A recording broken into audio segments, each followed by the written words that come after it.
So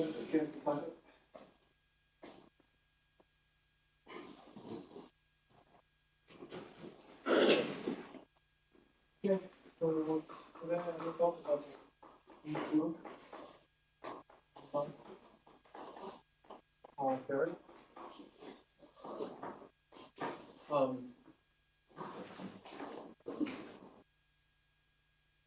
So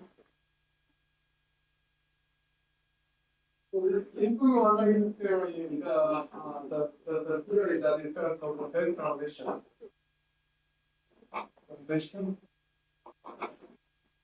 by using universal total universal. But another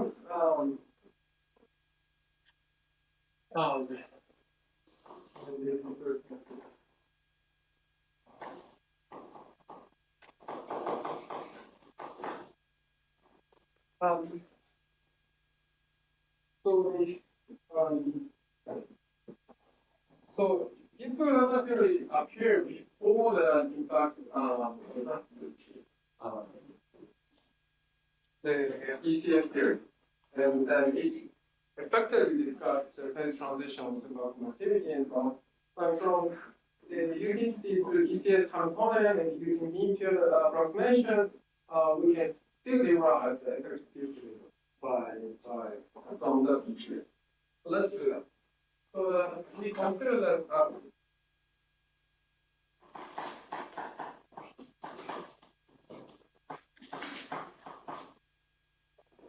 region like this, and then consider the grand classical ensemble.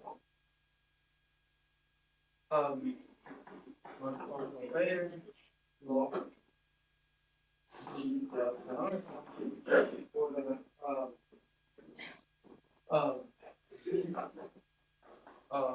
canonical is place of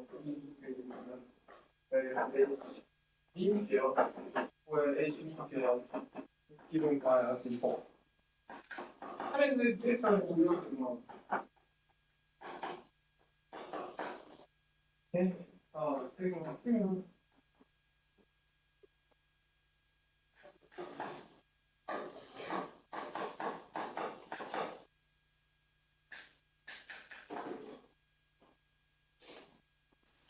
Rapidly, where they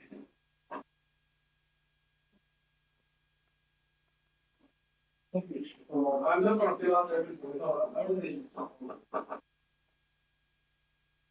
And this very good thing.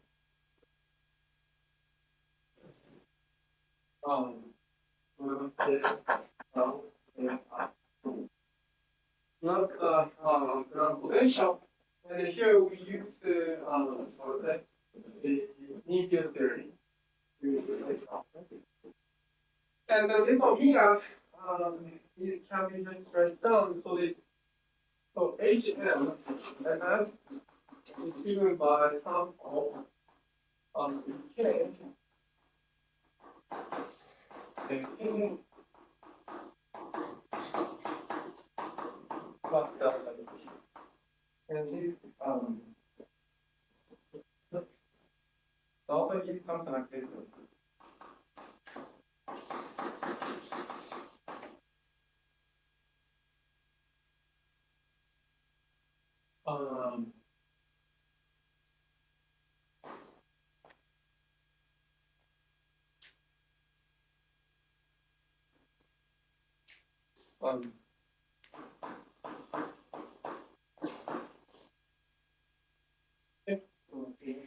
Not that, I mean, this is some kind of like the constant shift to the energy in the when you commute to the operator. Previously, the whole thing it becomes a bit important from now. Okay, and then so if you take these to the ground potential, so this one will give you the delta curve in here.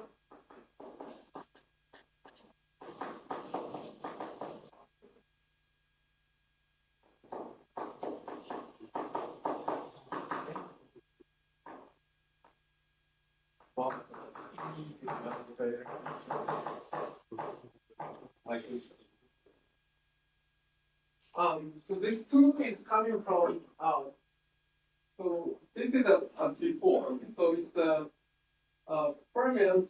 So you just have 1 plus e to the amount of beta ek.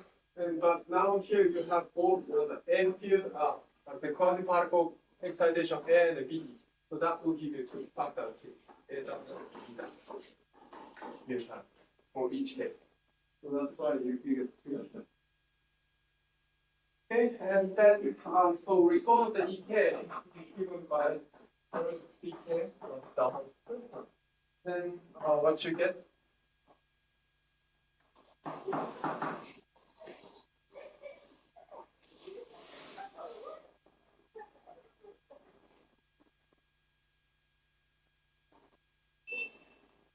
It's given by like this, and one of here, one is come forward, dash, there,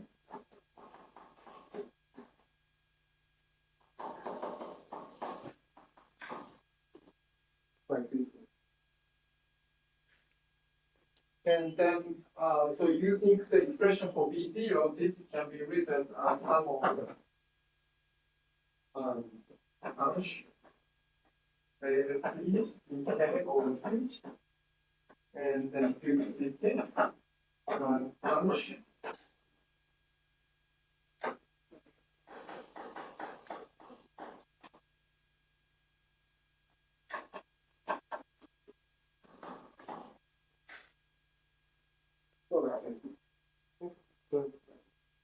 So B0 is we will establish the form.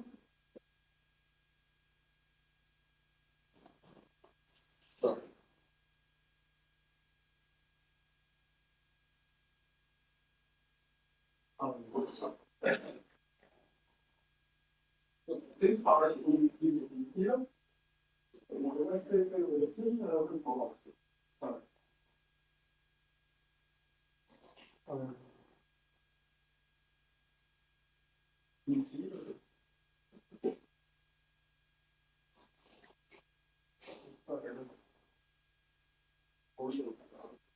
Where derive in here.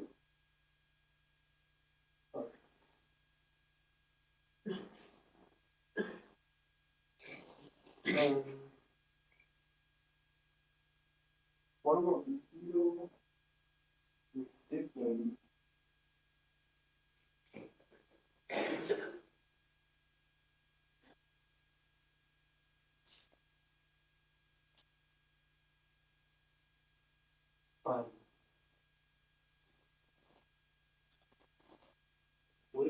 Where? Sorry, I don't remember the detail.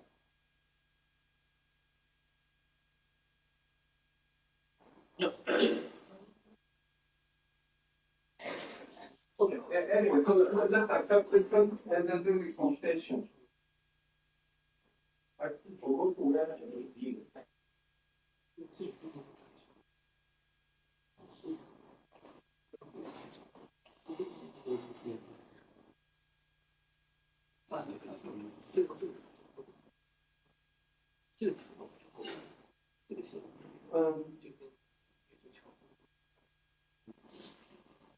so this beta should be is given by one of that's okay. Sorry, I forgot to where you can this. And then so this one does anybody know how you I will go start.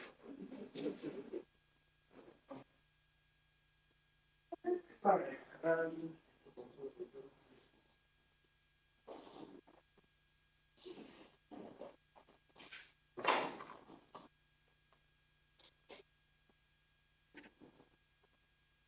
So I think we can use critical temperature. Okay, so I think we can use critical temperature to derive it. And then what is we derive critical temperature?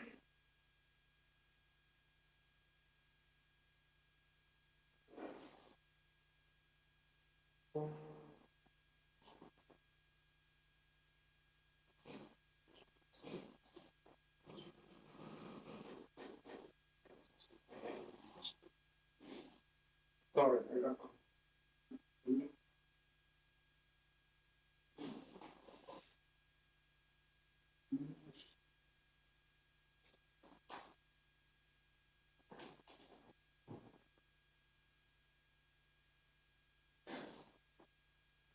I think now I'm going to remember what happened.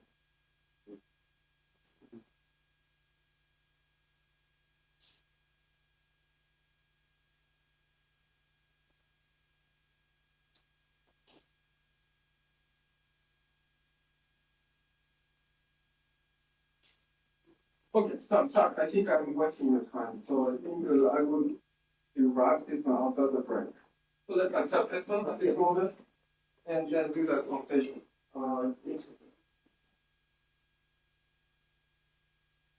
Sorry, I will on page 180. 180? 80. 18, okay.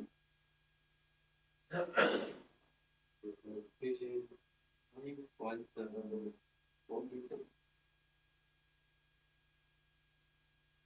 Equal to 8 point? 8.46. 46. 47. 47?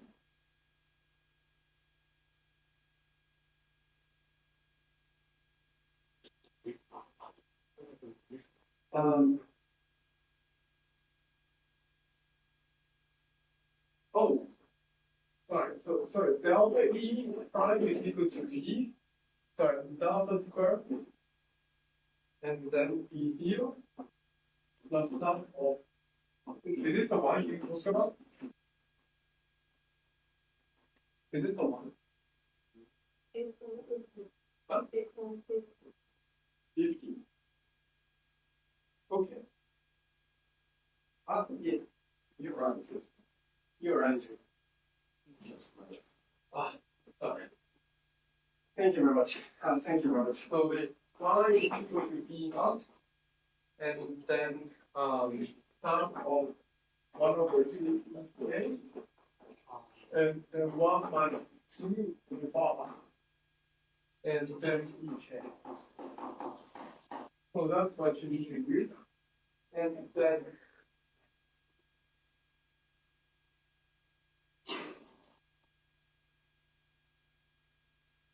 Yes, and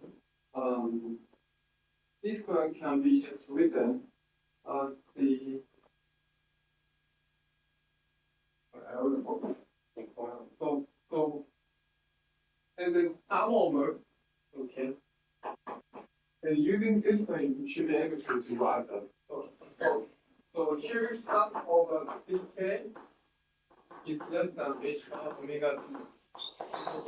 Can be written right? H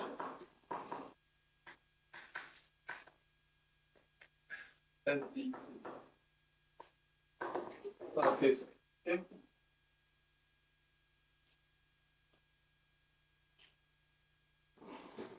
Okay.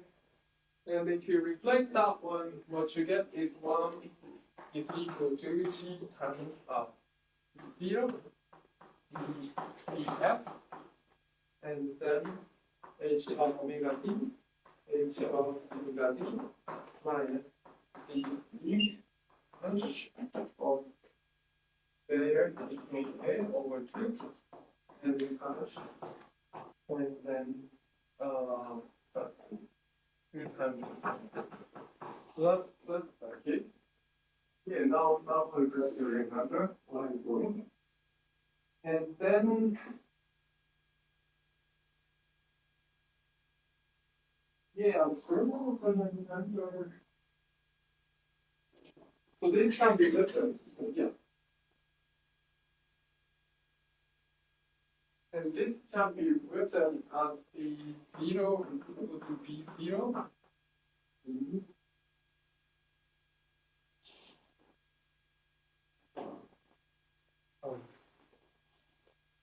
Think of confused.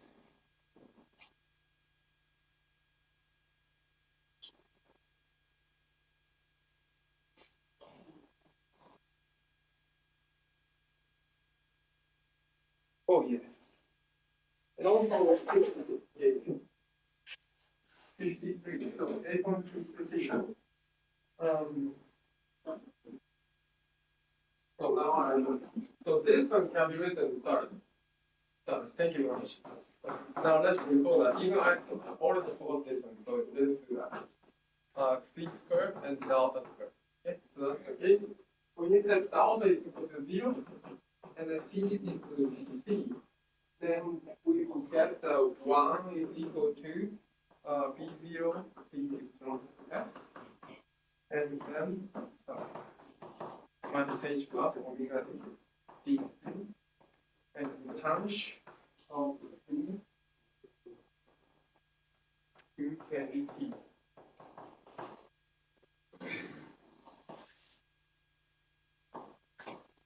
Like this.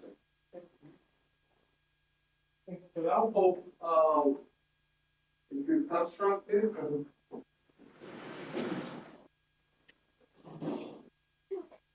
So one more b. 0 is d. So this one. So that appears. One of the b is the extension of this.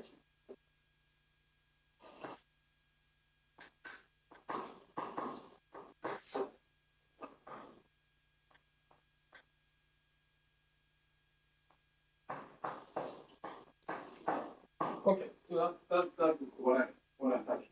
Sorry about it. Thank you very much. Okay, and then we're almost.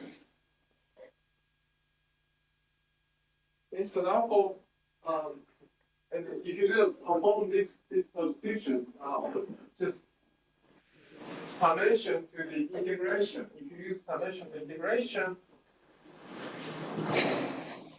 what we get is that the down omega of down square is equal to d f,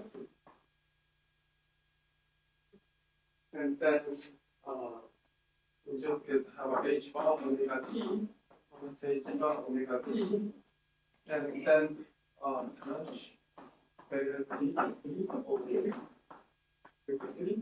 minus h where it's omega divided by 2 divided by 2 times. Okay, so that's what it is. And this integral is also appeared before. And what we did is that we used the tangent x over 2 is equal to sum over n equal to 0 to infinity for x.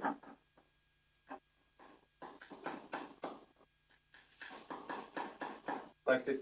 So we use this one and to expand it. And then if you do expand it and then do the integration with respect to that. Okay. And then what you get is that the following.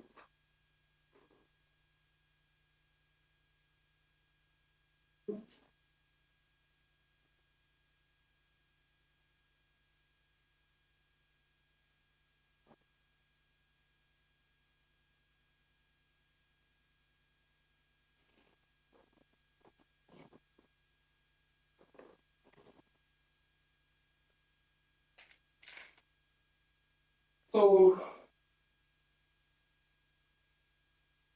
then what you get, we get the, so from here, we get is that the sum integration of d equals to that. And then h bar omega t minus h bar omega t dc sum over n is equal to 0 to infinity.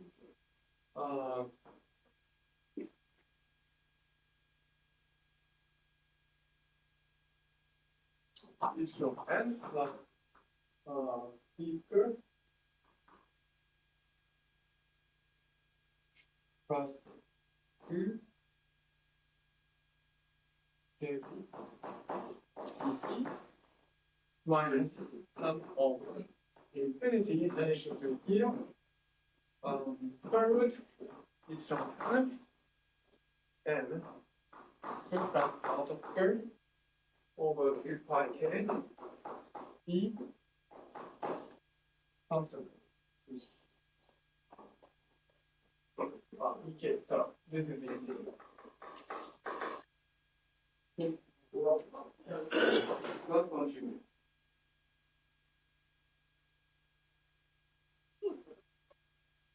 So where it's from n, if it's from n is equal to 2n plus 1, times the b is up. So that en prime is the 2n plus 1 times k. And perform this C integration. Perform this C integration here. Okay, then you will get a. I mean, this we already did many long time ago. Is equal to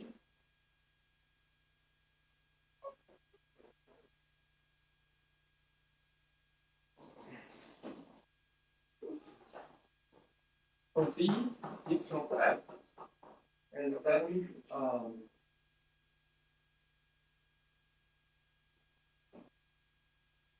I mean, okay. Okay, let me give you the just answer. So we have to do this computation one more, like 2 lecture ago. But in between 5,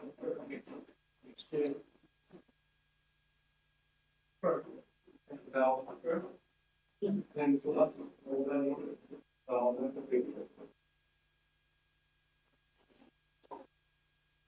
okay, so that's what you get. I mean, perform integration and then just take with expand in down. So integration and expand in down. And that's we already did to derive the critical temperature. And perform delta square integration, what you get is the following. So from here, omega is equal to roughly f minus c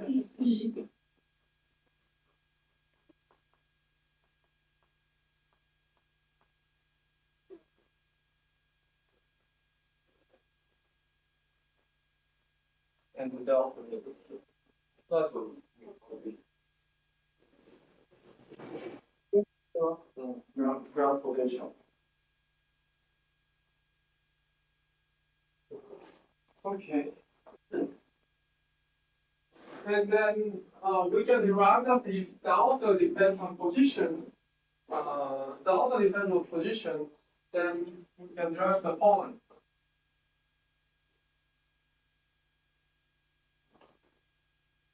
If delta depends on position, so delta on the position and do the Fourier transformation.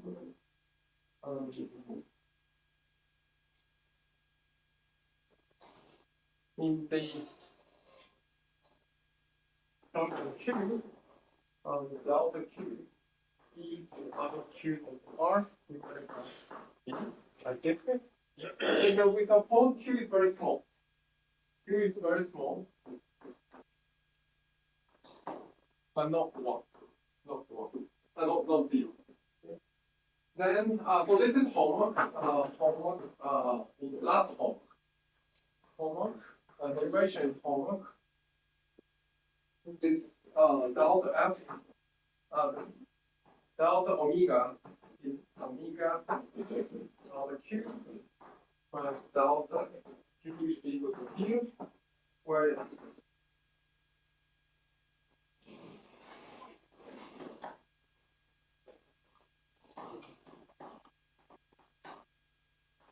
so this is the homework. Since you have this one.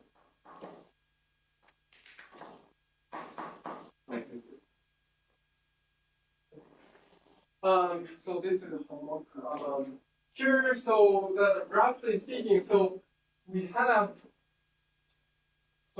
mean field Hamiltonian has something like a sum of a delta ck factor c minus k plus delta star minus k ck, and it's spin up and down and so on.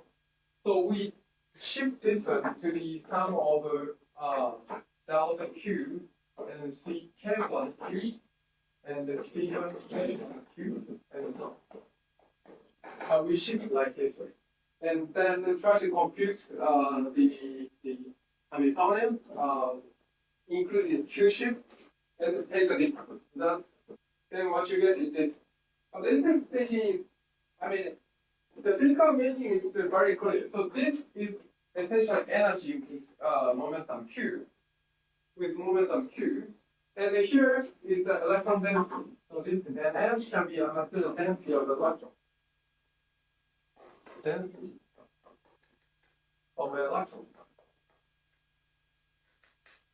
And this is the volume, V is the volume. Now, so this can be understood as some kinetic term, right? The energy times the density times volume, which means over the object. The kinetic term for when you vary the down.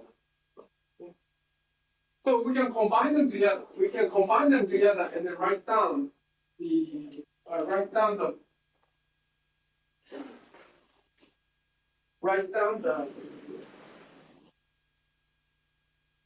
kinetic term.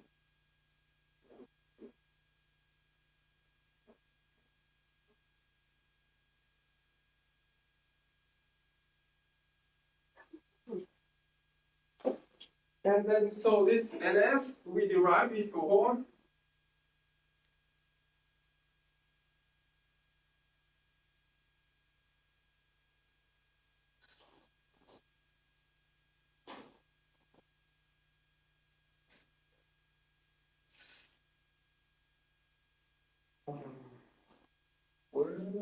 Sorry. And this E, we derive it before, and then somehow equation requires is not correct. So whatever you do, we derive it. Sorry about it. Equation requires is oh yeah. And then we derive this. So this is total charge is equal to roughly is equal to 7 layer of 3. So I go by square delta t divided by kbt. The order alpha. So this is actually 8 going down to 7 in the lecture. But somehow my reference is not correct. Okay. And plug this one into here. Plug this one into here. Here. Then this capital delta omega can be written as follows.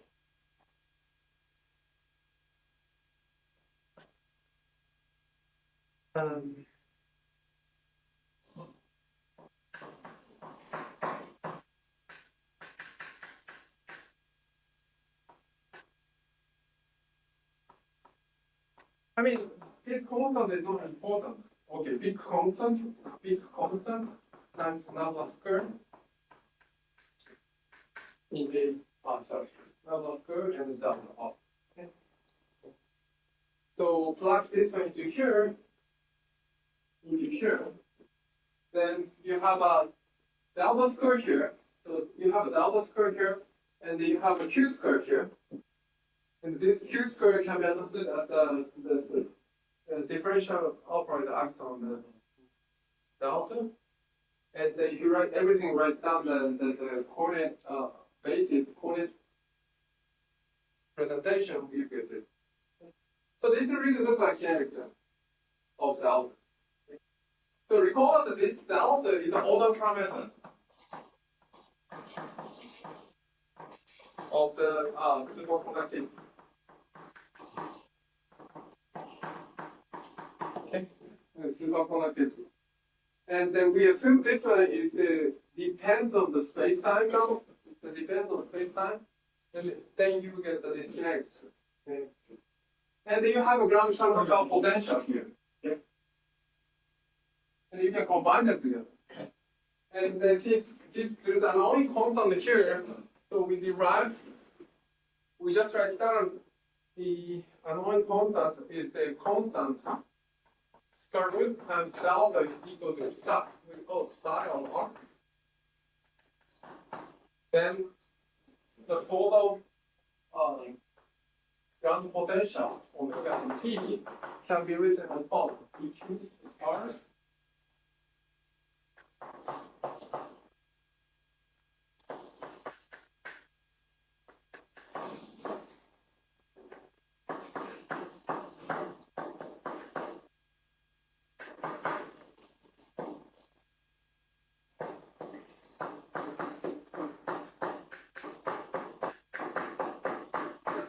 like this.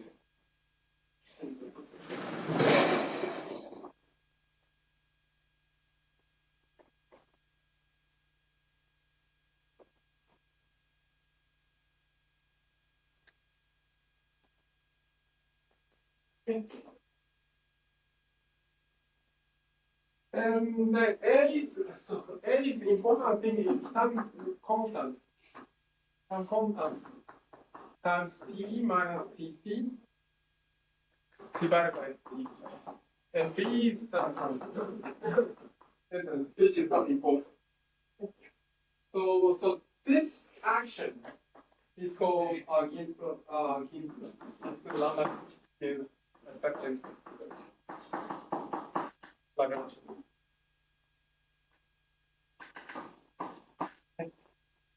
Okay.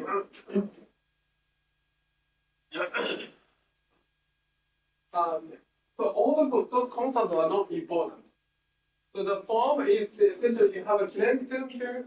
So if you do the integral part, what you get is m nabla star psi and nabla star. I don't understand. I don't know something like this. Okay. So by integral part, so you have a kinetic term, and then here you have a potential B psi, which is something like psi squared plus B psi equals. That is the we have the integral action.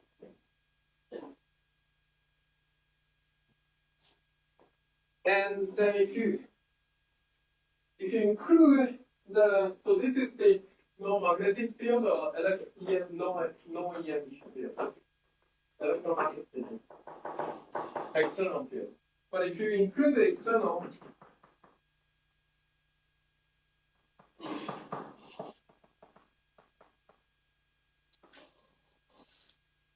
so you just need to shift this side, R minus H side to the unfold.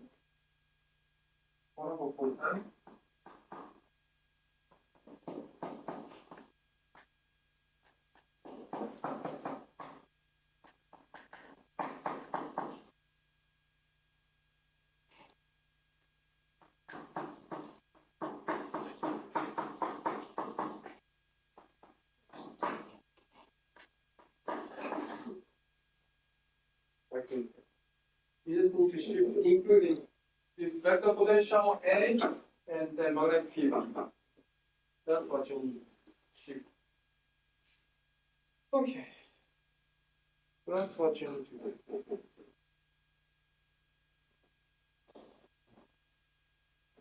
Okay.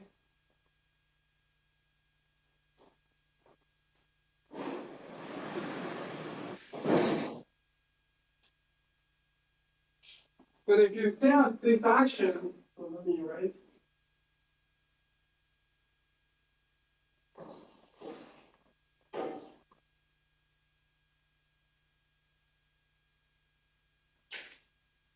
So if you stay at this action, so the potential, so first of all, A is somehow proportional to T equals C divided by T. So the output, when T is less than Tc, this is negative. whereas the positive like T is greater than TT. So like this. So the potential looks like follows. So the side and then B side. Like this, and when T is less than TC, so if you look at this B here, so when psi is very small, this term is dominant. Because this is more negligible than this. Then so therefore, if it is so T is less than TC, it becomes negative like this. Okay? And eventually, the second term, if you increase the value of psi, the second term becomes dominant. Okay? And which is the positive, so therefore it becomes like this. Okay? So this is T TC. Okay. On the other hand, so when T is equal to greater than TC, the potential becomes like this. Okay. So that if you look at the minimum here, so minimum is here when T is less than TC. So therefore, the exponential value of psi is not zero. Extension okay, maybe I should write down like this. Extension value of psi is not zero. Okay. So recall that this is proportional to delta, right? Proportional to delta. So which is all the parameters of the superconductivity. Therefore, this is non-zero means that there is a superconducting state. Whereas the T is greater than TC, this is zero. Delta is zero. So if we recall we remember that the solution E and delta, it becomes like this way. Delta naught and then E. So this is exactly what the Ginzburg-Landau effective theory tells us. Okay.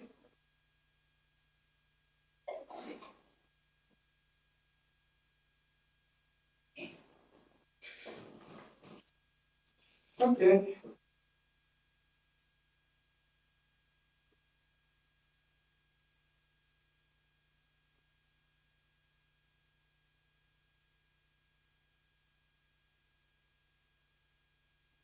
Okay, let's look at what the consequence of the term. Suppose that this psi is the uniform. Constant. So what? Suppose the constant, and then no. Okay, A is equal to B. Then,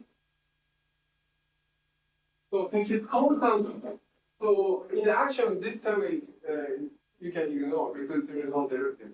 Derivative is zero, and then you can just look at only this one. Okay. And potential is given in the minimum.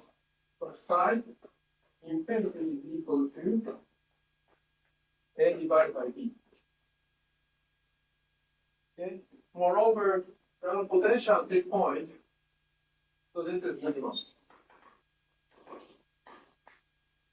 So this psi. And at this point, omega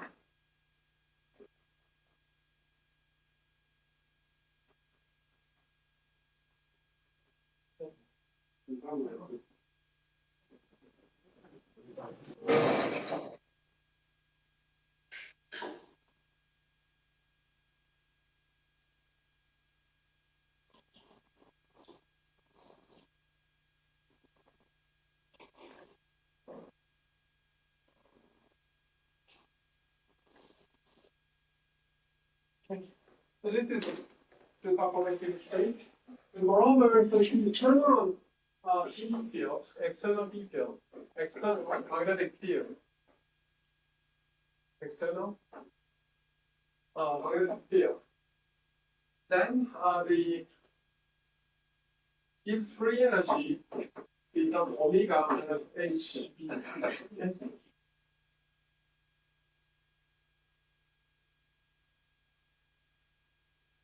Okay, and then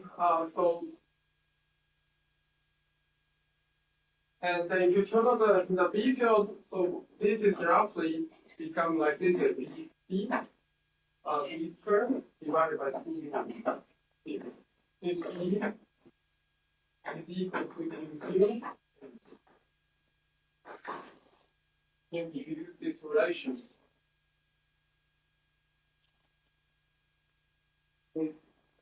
sorry, external magnetic field is H, and the B is the magnetic field inside the material. Inside the material. And then inside the material, the relation is like this. So for the output, if you compare between these two, the critical temperature that breaks the superconducting state is roughly speaking like this way.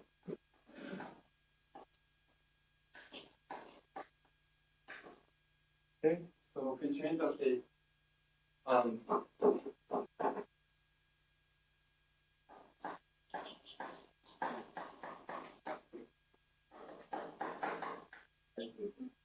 example, if you write down this is temperature and this superconductivity V, so the critical temperature here, and then there is some linear meaning like this. So here you have the superconductivity.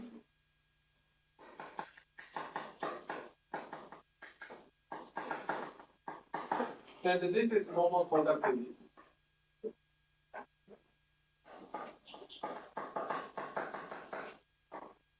That's what you would expect. So if you turn on the strong magnetic field, external magnetic field, that breaks the superconductivity. And its behavior around here is a linear, the critical.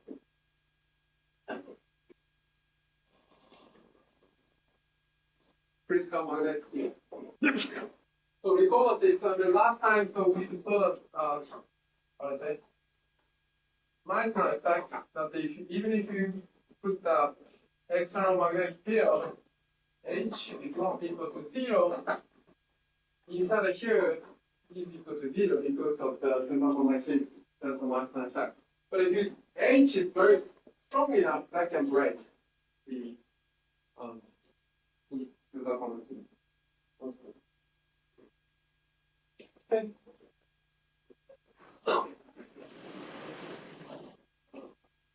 Okay, so this is some kind of phase transition. First of all, it's called first order phase transition.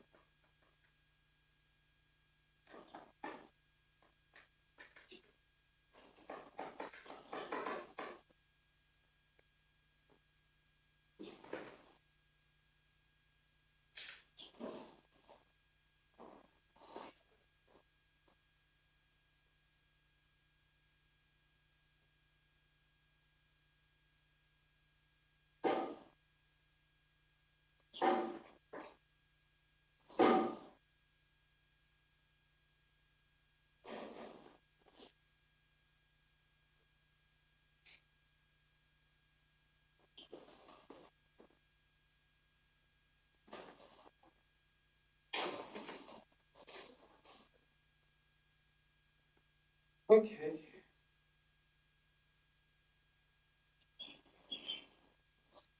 Okay, if you assume psi is dependent on x and the magnetic field is equal to, then equation motion can be written as follows.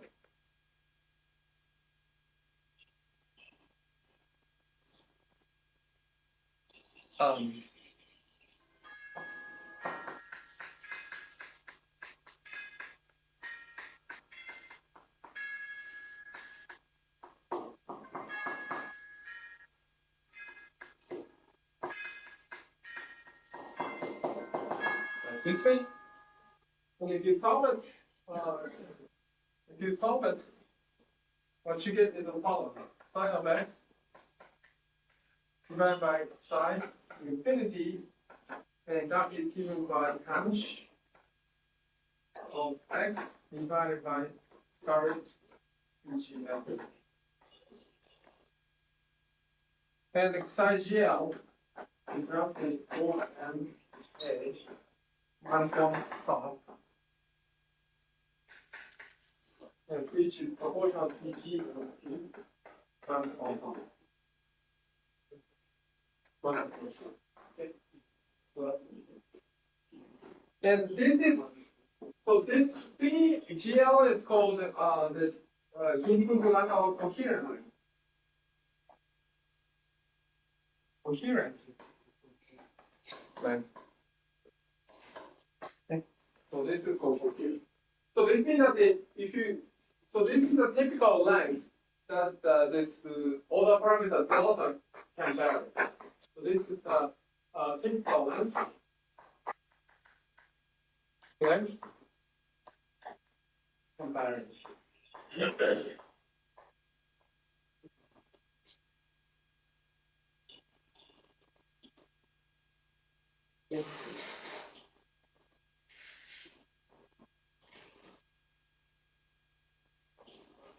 Okay, so that's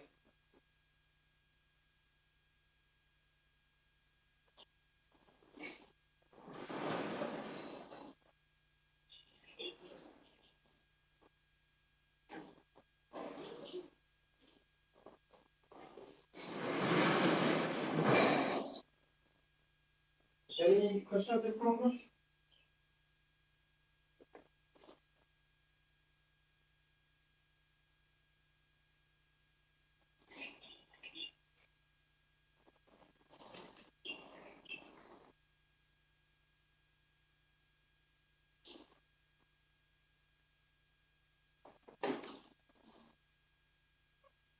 All right.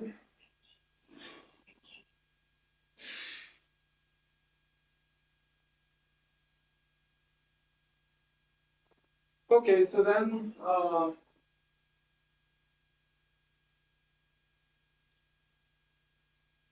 for uniform, so psi R is like infinity, but A is not equal to infinity.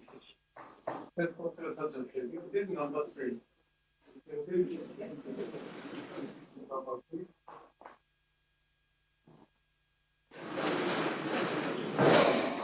Okay, so this is the normal equation we derive becomes like this, like J of x. J is equal to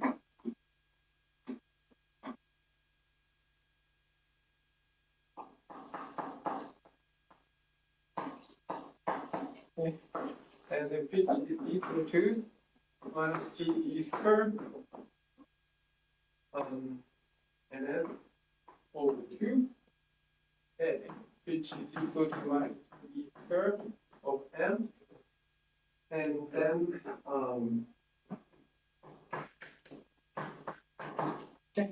like this. Okay, and then we can again use that J is equal to the previously we derived the Meissner effect. When we derive Meissner effect, we use the standard electromagnetism that the delta of J is equal to some constant and delta of A, which is equal to E, like this way. And from there, we derive that the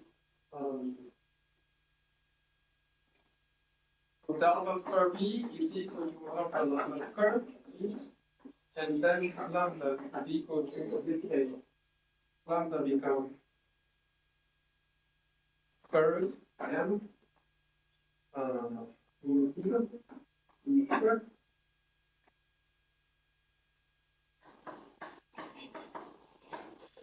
Which is component of T as well.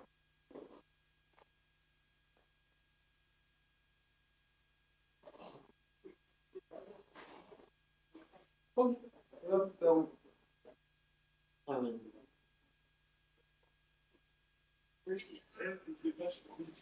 that's what we already saw before. What we already saw before. I mean, this is we there regeneration, regeneration using Ginzburg-Landau here. So this is the Meissner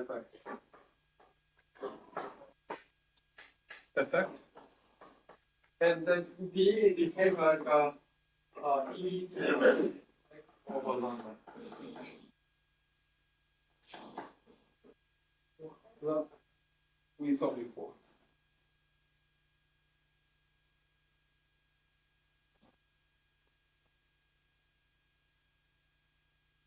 Okay.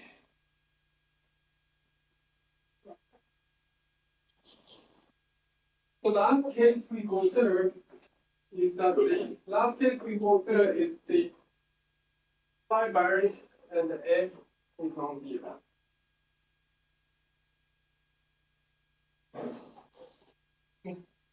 You Ginzburg-Landau theory. Oh, sorry.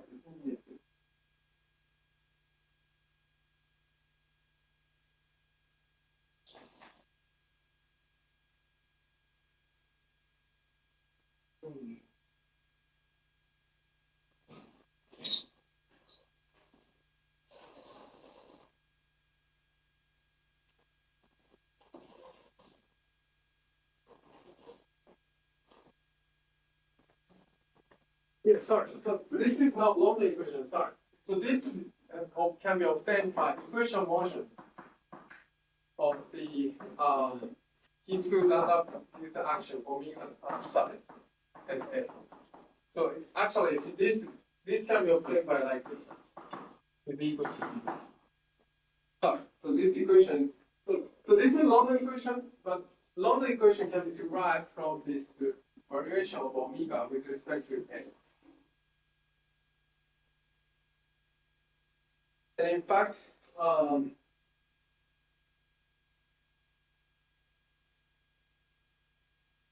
mean, if you do that, sorry, maybe I should derive this one. Delta omega delta N is something like R in E over size omega.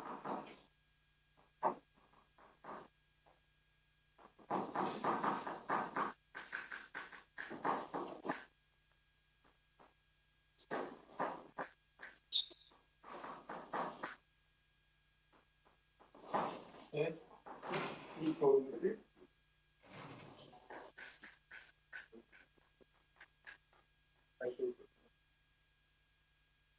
and here I just put this part, also this part is equal to J. And then so I and is it okay?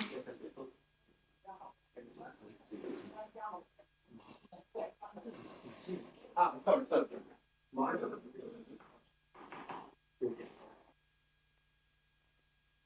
Okay. Okay, number 4.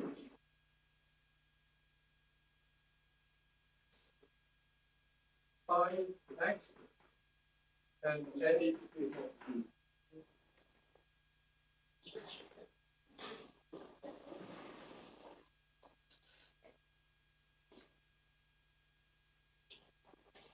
So recall up the here, wait, so here, B is big enough, so this psi becomes here. Okay? Because psi is the proportional to the proportional delta, and delta is the order parameter of the superconductivity. So if it is just normal conductivity, psi must be 0. So if you put the huge magnetic field, psi is always 0. Psi is always 0, yeah. And if there's long temperature, sorry, you get that psi of x, which behave like this. Behave like this. It's a really long temperature. But we assume there's something somewhere between.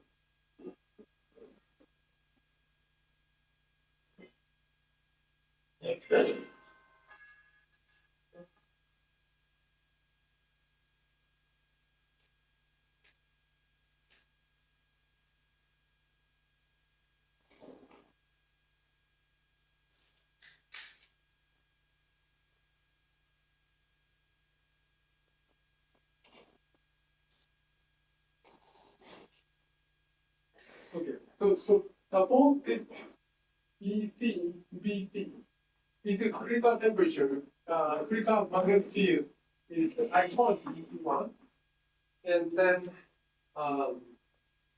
BC P is the critical critical.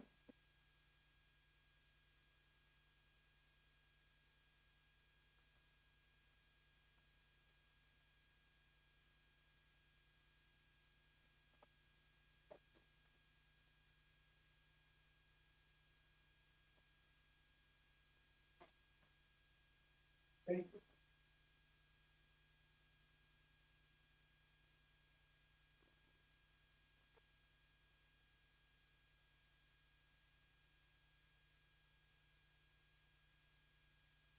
And BC1 is the critical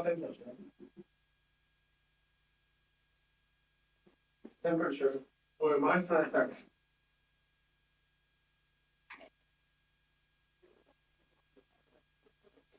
Disappear.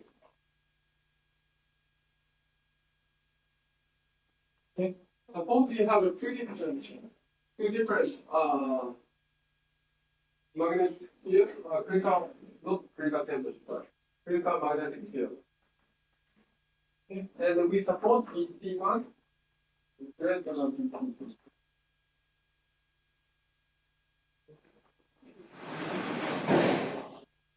Okay. And then we expand the psi near zero.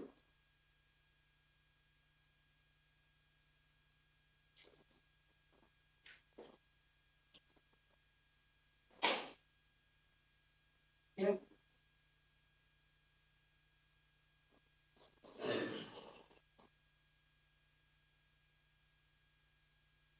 Okay. So psi r is something like a zero plus small fluctuation. Then the alpha here can be written as dq_r.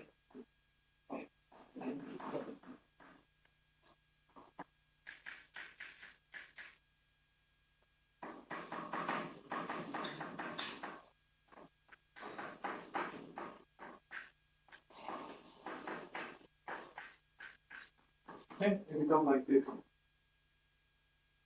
Okay.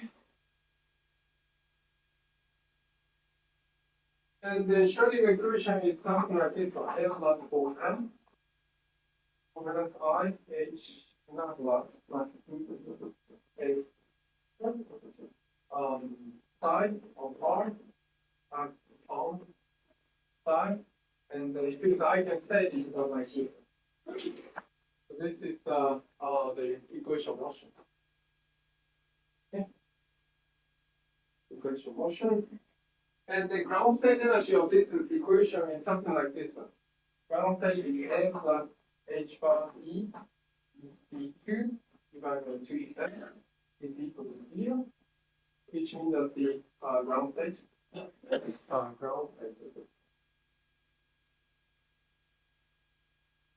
which is something like this.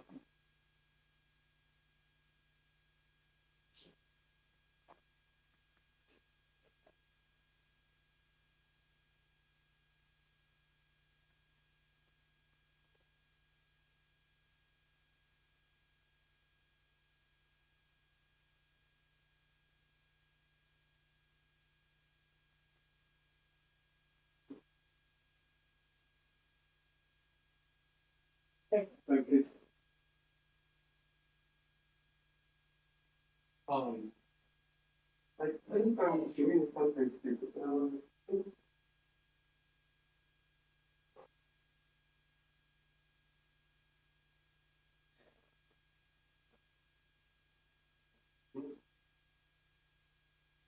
Sorry.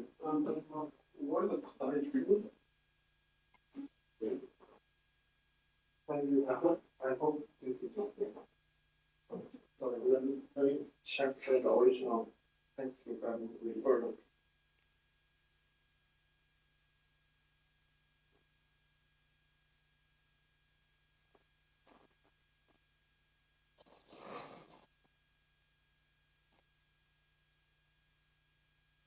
Yeah, I think it's okay. Okay, let me do the calculation here because I got 100% convinced.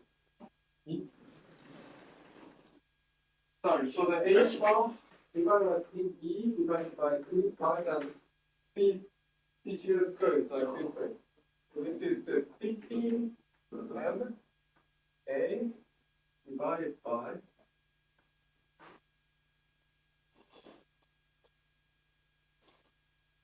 H bar square.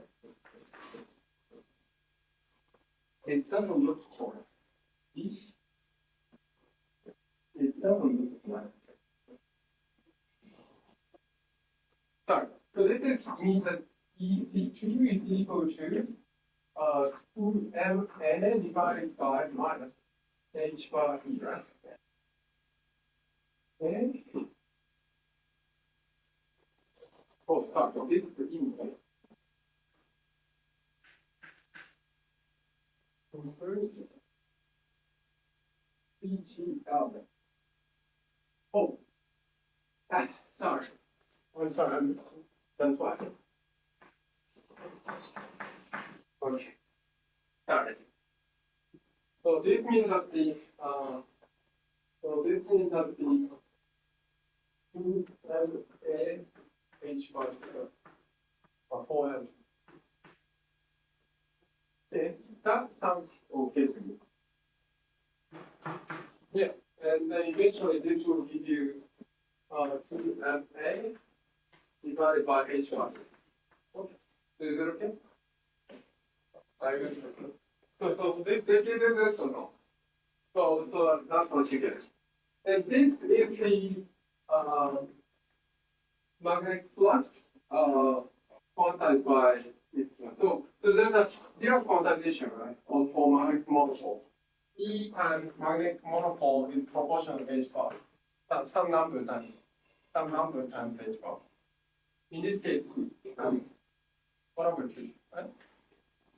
Yeah, 1 over 2 in this case. Okay. So this is why here.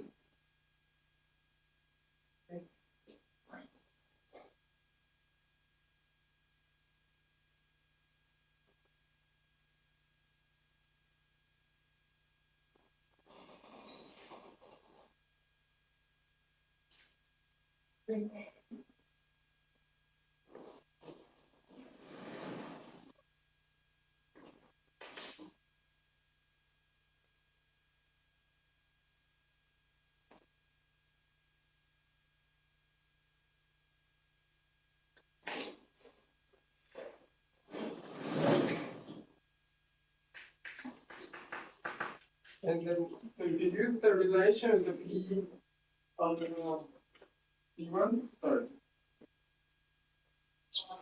ECI is this one.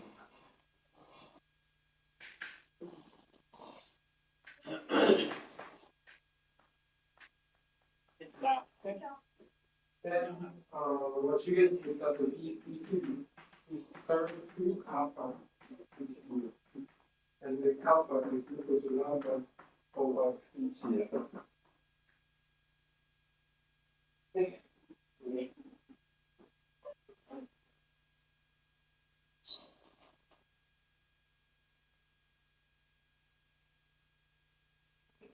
So that's the so from this behavior, so if the speed a carbon is greater than 1 and a carbon is less than 1, or 1 over square root 2, or 1 over square root 2, less than 1, the behavior will change. The behavior of the superconductor will change. So if the carbon is less than 1 over square root 2, the behavior between magnetic field and temperature it becomes like this way. And then normal conductivity. Whereas the carbon is greater than square root 2, the phase is sharp.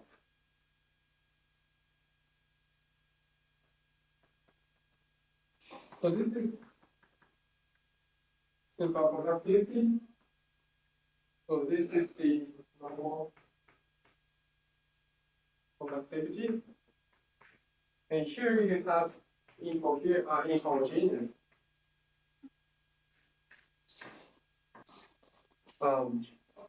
state, which are. So in homogeneous state, so this is P2 and this P0. In homogeneous state, we show up. And unlike in homogeneous state, the superconductivity somehow allow magnetic flux in the material, although the psi is not zero. So this is the problem.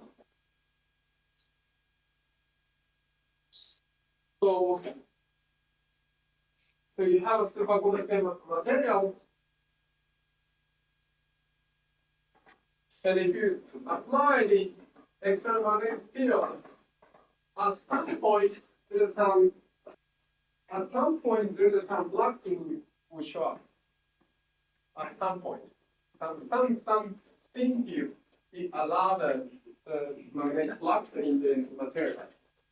Even though mostly it just goes to outside of the material to superconductor, but somehow it just allows locally some magnetic flux. Small place in the flux.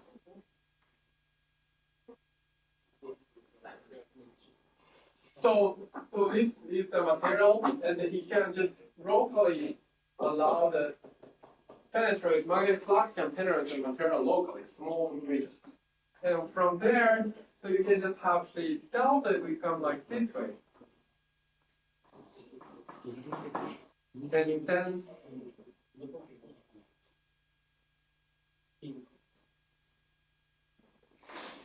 magnetic flux is something like this one. And the magnetic flux become like this way. Become like this. So this state we show. So this is what I call here is homogeneous. And then so this is often called usually type 1 superconductivity. And this is type 2 superconductivity. This is type 2 superconductivity.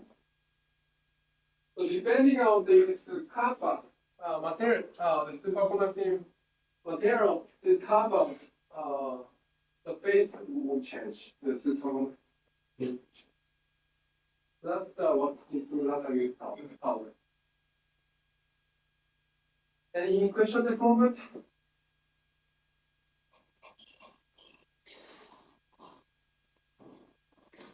Okay. Since it's a good place, so let's take a break. And after the break, instead of going to spin chain directly, I will talk a bit about this phase transition. Since we are also encountering phase transition from the superconductivity to quantum spin chain, I would like to have some inhomogeneous part. So maybe this is superconductivity, this normal for conductivity, I call it quantum spin chain. But in between, I will create some small intermediate step, which is the phase transition. I don't know, in Japanese it's called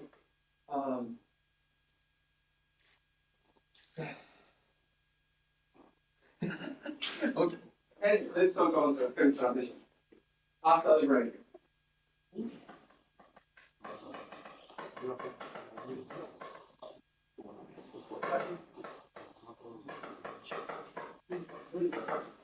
Is it the case?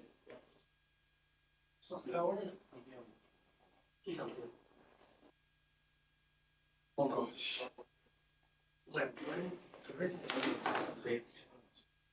It's very strange.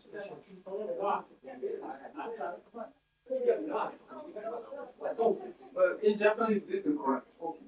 My memory is but in Chinese, different phase transition.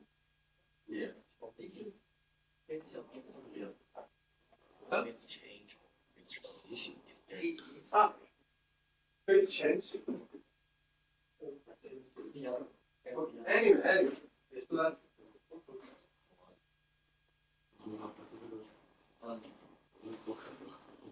Okay, so let's take a break and we will talk about. I'll talk about a little about this transition.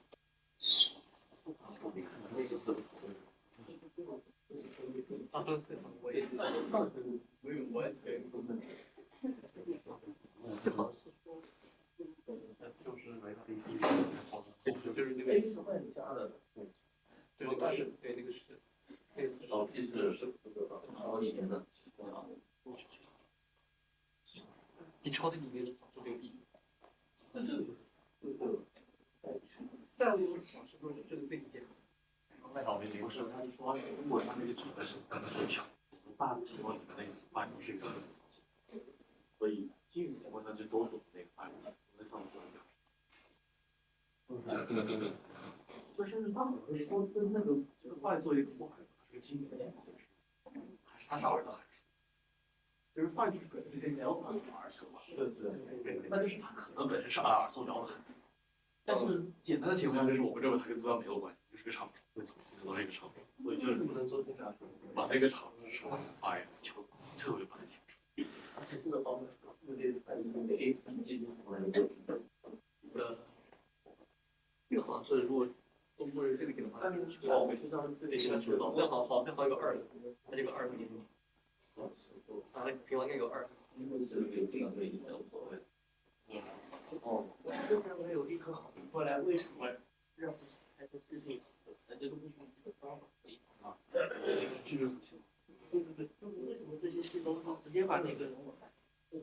把那个这个就是那个原本经典的那个左边的什么玩意儿切换成这个肉之后，就刚好是在外头这个也有这个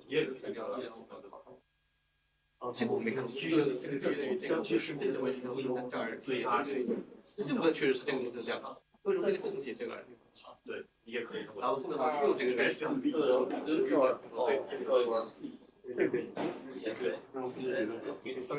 然后这玩意儿就证明就有这个意思。我就不知道为什么这玩意儿可以后面也长尾，这个方程其实好像是就告诉我连关键是在我关键是正好那个，然后这个时候一分出来少，还现在跟这个概率上，就那个高值的那个，然后这里直接变成周期后可以并且它这个动能像自然，但是它不是随便出来。直接把这个本身也就是那个的一个对角对角。可以说，就比如说第四套，假设说拿掉了卖掉，我的形式。我也讨论过一篇，真的，这个哎，你说动角比较可以，你也可以，整个就是它在某个 basis 下面的只有你的。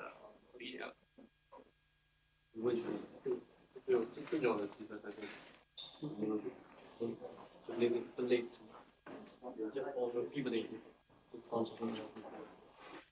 这首先这个分类中，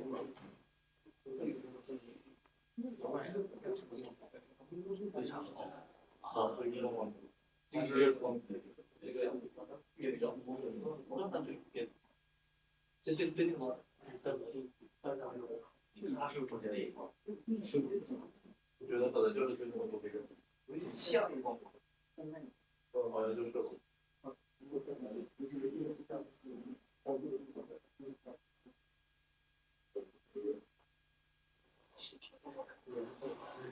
然后这个虚实最小。为什么现在都是等于对，并没有边上对立。这个不一样，恒定是吗？哦，对。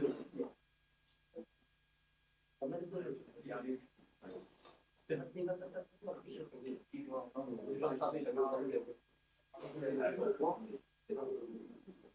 但是这样其实有一定的，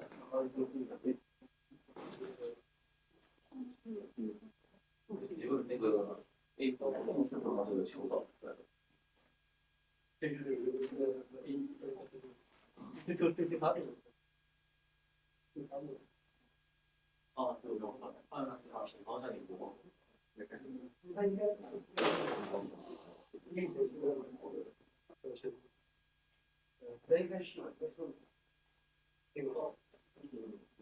也是一些。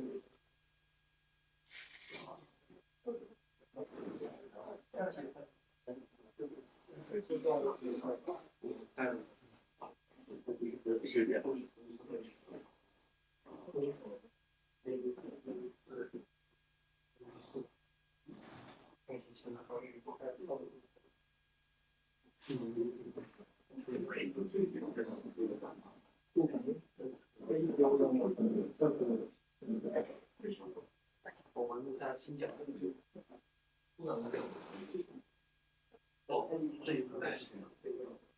Yeah, like some students point me out some type, like long time, a lot of type of interaction of, which is very helpful for me. So if you find the type of, just tell me.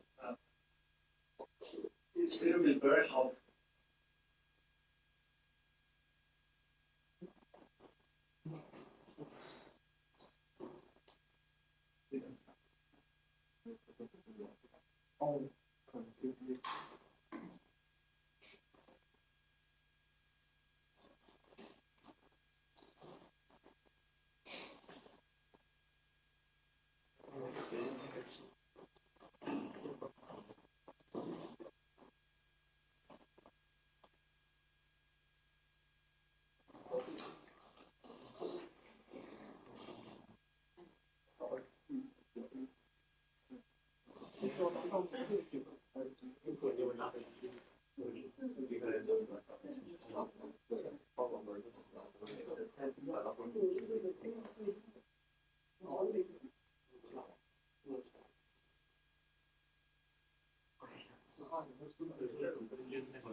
I mean, R and R is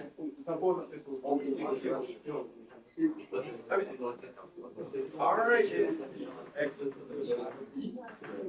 and then suppose the only vary in the X direction. So, Vary in the X direction. Suppose that. I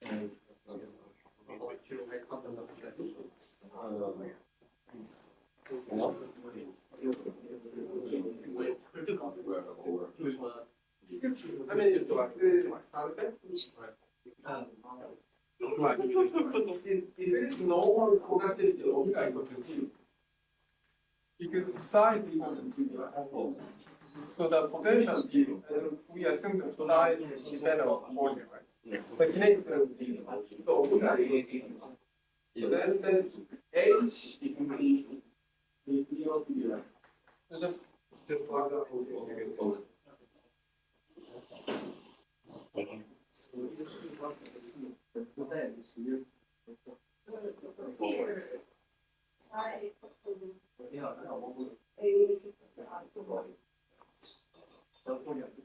Yeah, so here we assume the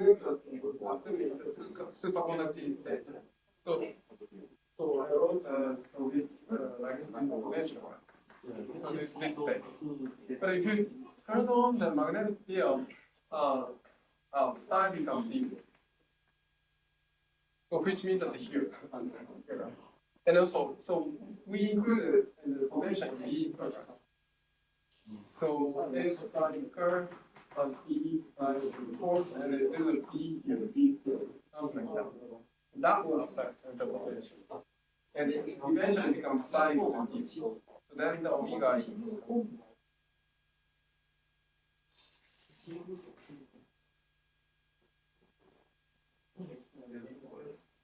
So if there is no external magnetic field of omega, omega is here. Omega is the minus A of E. yeah, there is for it come there. So this is exactly so. Omega is 0 around here, but omega is minus A is 0 from here around here. But very low temperature. Very low Planck field. But here omega is equal to 0, and but this Gibbs energy is something proportional to E squared divided by 2. The Gibbs energy is proportional to S or something like that. And if you compare, when does transition happen? By comparing near here, actually. That's what I mean.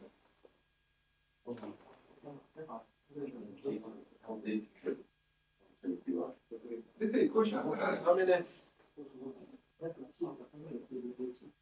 Lagrange. So Lagrange is something like a roughly equal like this.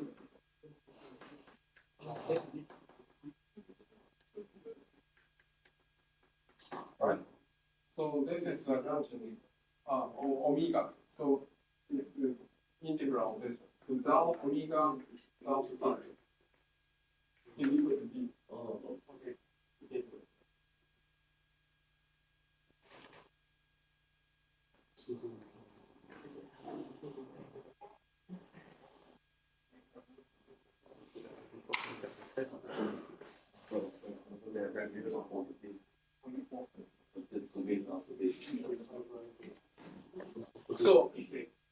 So this means that if you have X, so this X is the superconducting material, right? Yeah.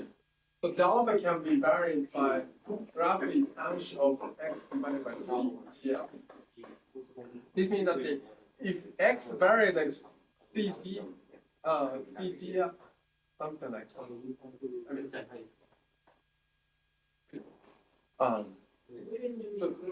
so roughly the scale is CGL. So this is delta X is proportional to tangent X over. Yeah. So if X change this GL coherent, you can see that how the delta varies. So if it is smaller than C, so the variation of delta is too small. So you cannot see. GL coherent is that if you vary this X around this length, you can see the variation.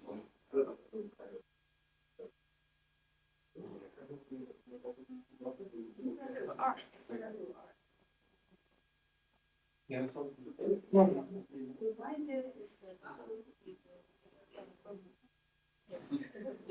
What we have here is 0.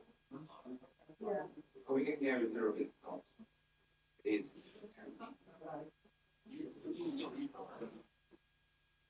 okay. like after the I don't know why there's two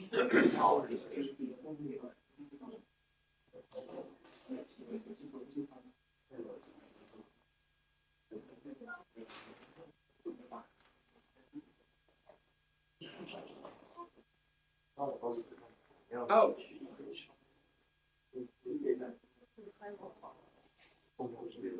Sorry, I think you guys I just used this one.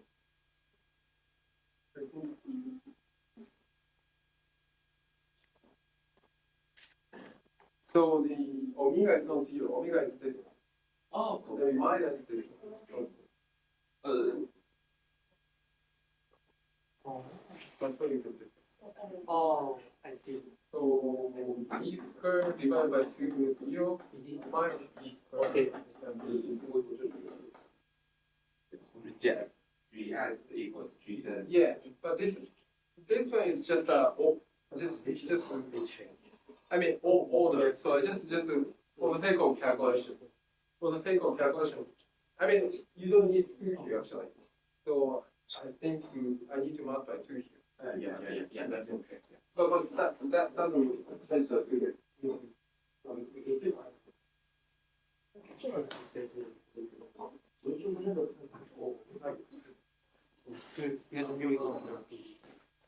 有点就上那个词行本身怎么样，然后离这些去一个，再进一个对方对比。行，大概咱们形成一个概念。我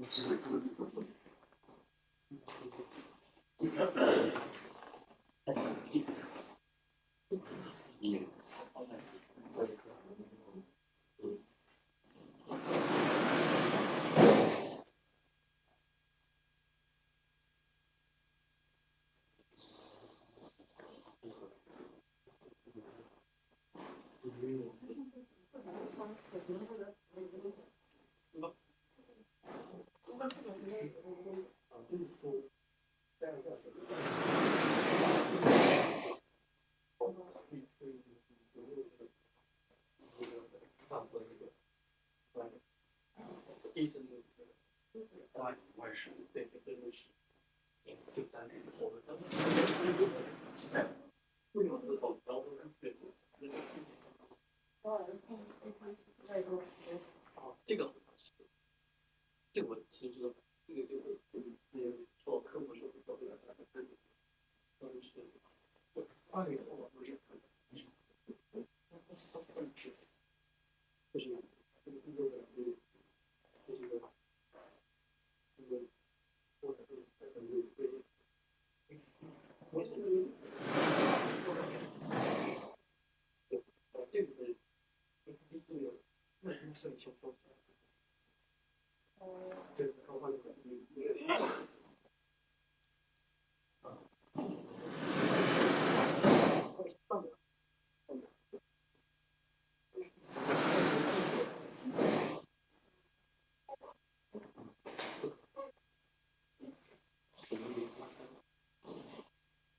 Okay. Sorry. Okay, well, this one just shows you something very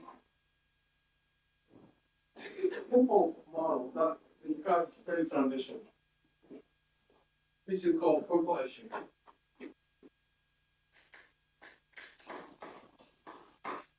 Population. So the gain we should consider is the following thing.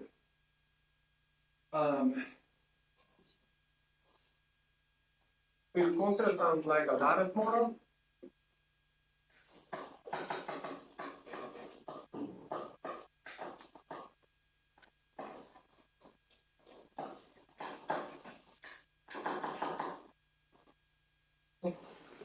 Okay.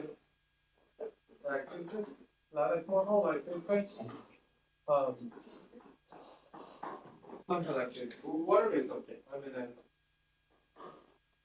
and then the field box is the probability.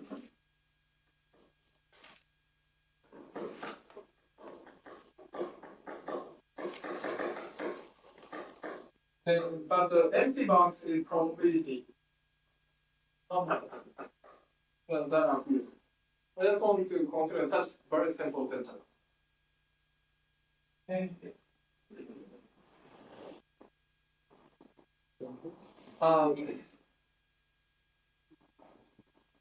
And as we vary the P,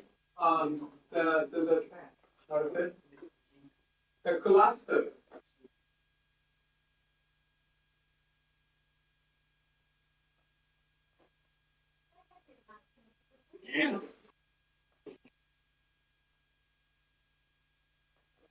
So sometimes as you vary P, so the amount of filled dot and then empty dot will change.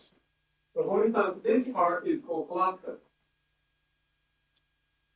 if for example this field dot appear so next to each other, the field dot is connected by this edge.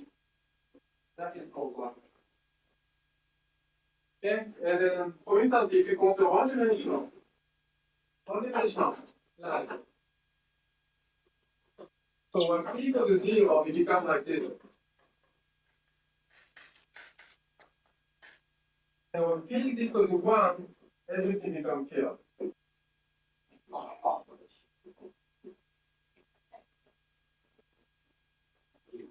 It's very simple. In the middle,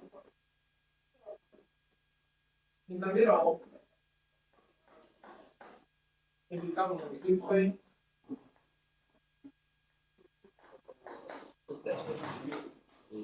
And like this. Okay. And this is called cluster.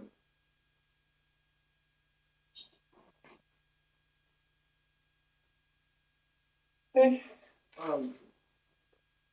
So one-dimensional case, suppose you start with the number one edges, and then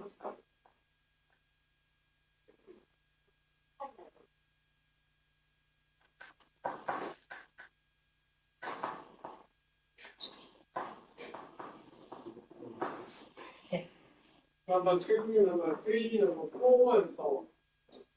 5, 6, 7, 8, 9.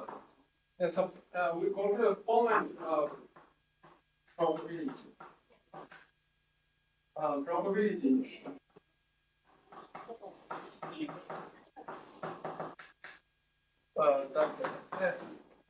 That 1 and n are connected by cluster.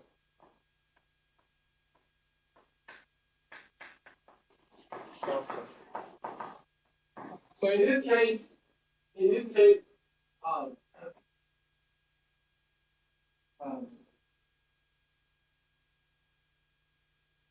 cluster is only this one. So this is the cluster. But 4 is not connected by 1 by cluster. So in this case, 4 is so the side which is greater than 3 is not connected by cluster. And we just want to consider such a property. And then in the one-dimensional case, it's very simple. Side of P is equal to P to n. It's very simple. P to n. So this is the exponential. So this is exponential multiplication.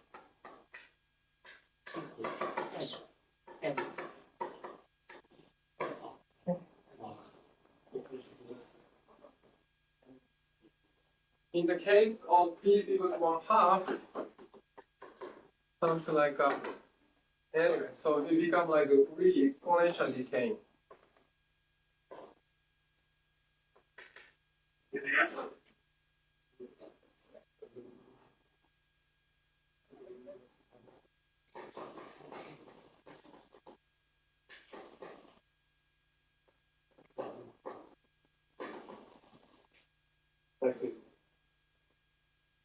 Okay. Let's just a slightly more interesting game called the binary tree.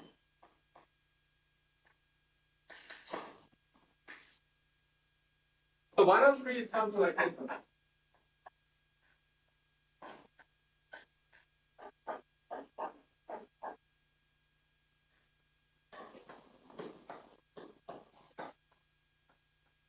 Okay.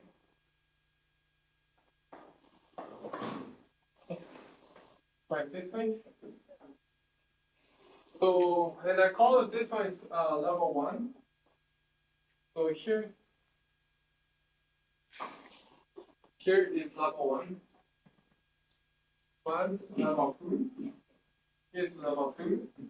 Here level 3. Here level 4. And so on. Binary.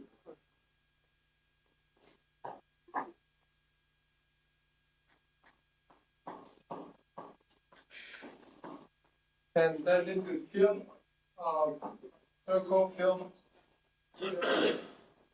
field.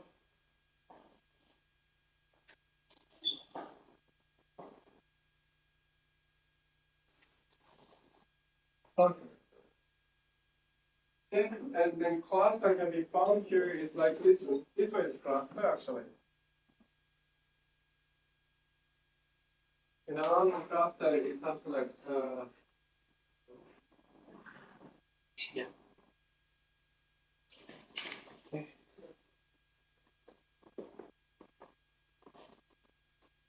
And so the kind of psi n of p is the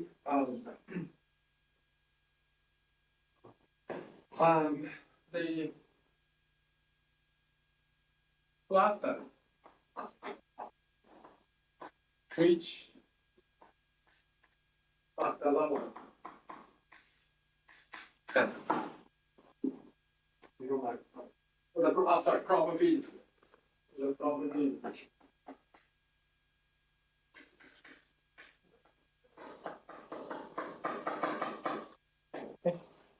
That's what I want to answer. This can be understood very easily by recursion relation. Something like so this is the n plus 1, and it starts with like this, and three clusters become like this. This is psi n plus 1 is equal to, you can just do the differential relation. You start with here, and then here, and here.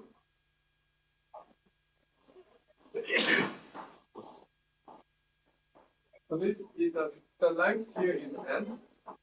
Okay. And if you have there is some cluster around here and the cluster here, so this would be p times psi and p times psi together. But because in here psi you have psi and p here, psi sub n p here, and you have a p. And plus a recursion relation.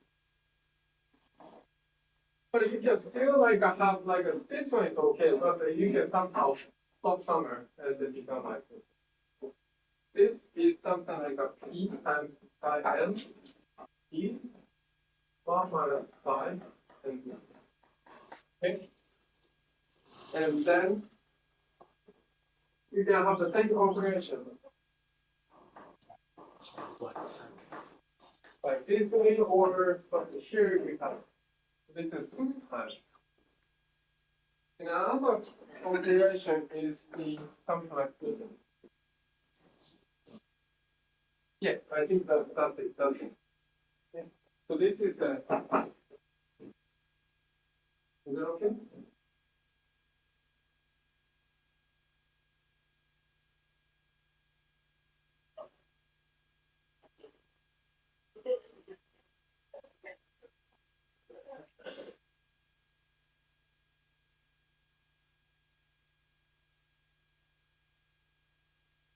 And this is equal to 1 minus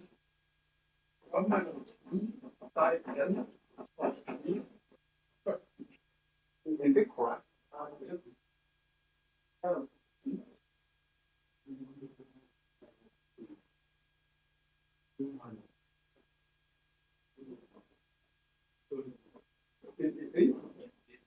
Is it correct? So this is 1 minus 1 plus 3p psi n square plus psi n and p square psi n square.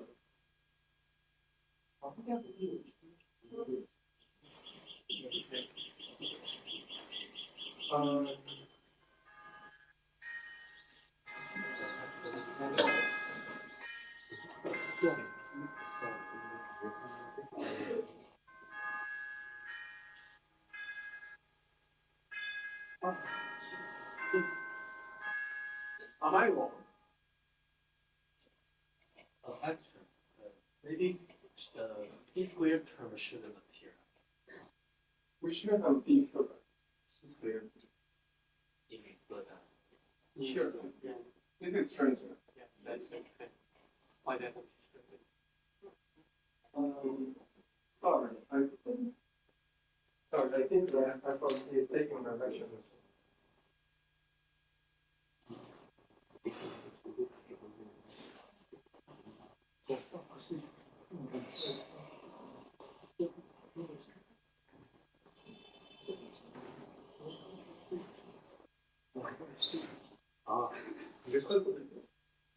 This equation relation should be okay. Oh, okay, sorry. It's just a typo. It's just typo. It's just 2p. It's just 2p. Sorry, psi p. Psi n of p, and then p.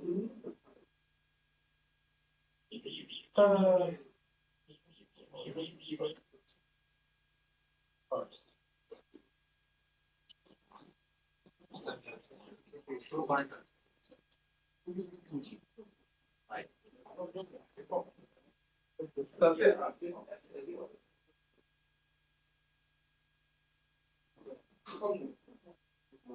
Okay, that's right.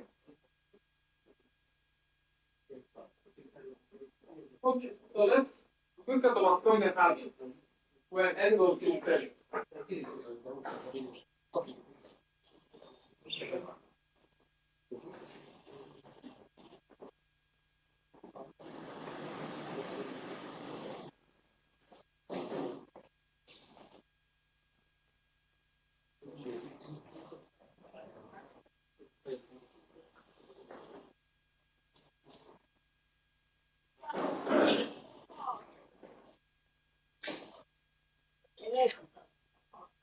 So let's suppose this is like a function.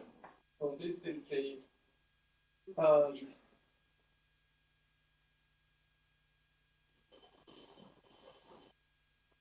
okay, so here suppose this is psi of p, and then here is something like that.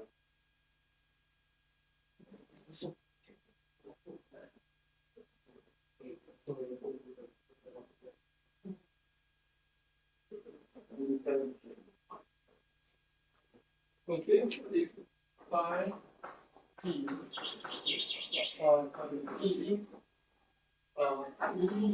psi p, when the p is less than 1. Okay? If you start with here, so you have you just project here and then project here, project here, project here. Eventually it leads to 0. You understand what I mean? So I just want to understand limit. Then it goes to infinity, psi n of g. Okay? And suppose when n equals to 1, n equals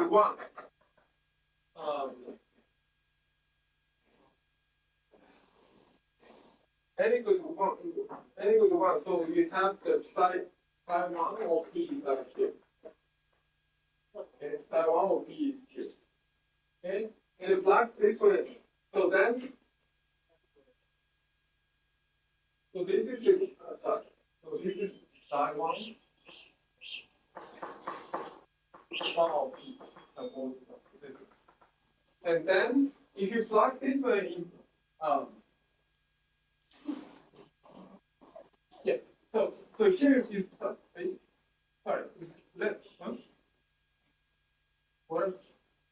here? Then here psi 2. This is so this becomes psi 2 of p. Do you understand? So this is a curve for p times psi p and 2. So sorry, I think maybe I should mention this is the.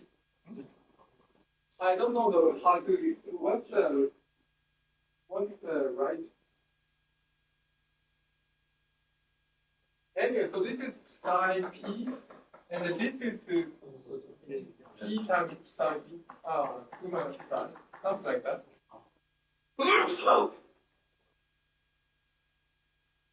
What's the best way to do it?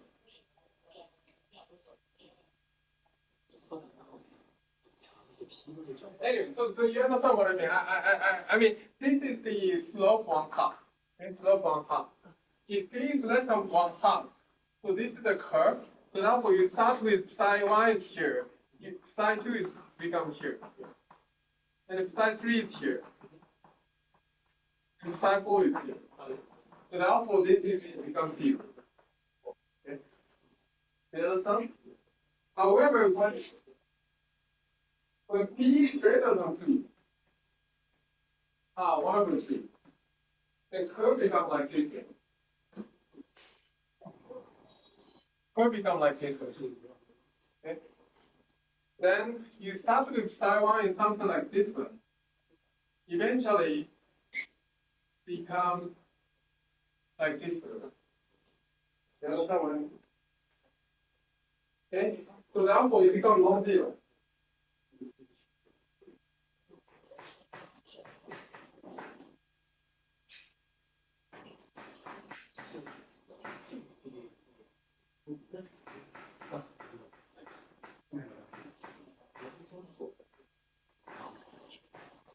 It becomes like this. Okay. You understand what I mean? So you have to find the intersection between the yellow and the slope one. Yeah. Slope 1. Intersection. That is 2 minus 1 over 2. 2 minus 1 over 2. So that's this one is somehow. So this is p and 1 and 1/2. And this is the limit psi n of p and of infinity behave like this way.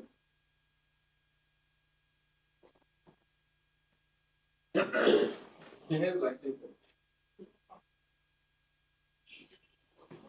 And this.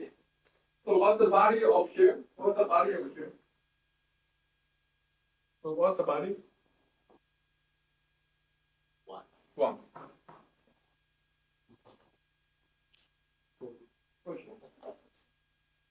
So clearly there is a phase transition at 1/2. So that there is 1/2. So this quantity is 0 between 0 and 1/2, but suddenly it becomes non-zero. So you have this here in phase transition.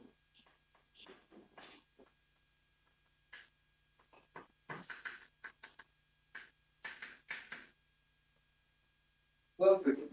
So this one is the population is always like appear in the problem like if you have this some lattice, you have a lattice like this way, and the one dot, so the empty dot does not allow to enter this molecule, who is a water molecule. But the field dot is they somehow allow to go through the water molecule. But if this, the probability is 0 to 1/2, this material does not allow the water goes from top and down. Okay? If the material is very, very big. But however, if probability is the greater than 1/2, somehow the water starts invading this material and it eventually goes up. But this lattice is different from this binary tree. So this is not the binary true for binary tree.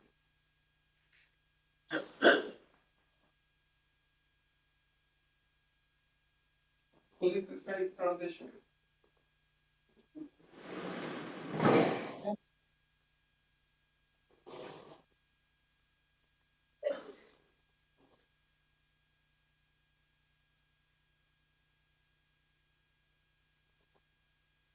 Now, how does psi n will behave when t is less than 1/2? So this equation, if psi n is very small, so if the recursion relation becomes like this way.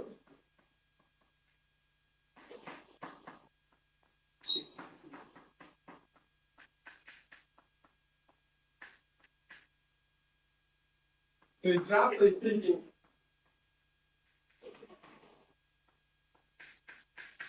so if you psi very small, you can ignore this quadratic term, the linear term, you can just is dominant. Then if you solve this recursion relation, so essentially psi n of p become constant times 2p again. And you can just rewrite this into the exponential form, cp e to the minus n c of p where C or P is given by minus 1 over.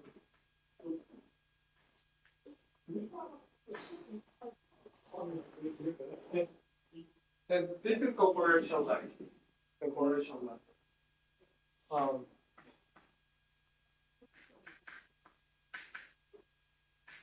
As you can see, so this is exponential decay. Exponential decay with respect to n.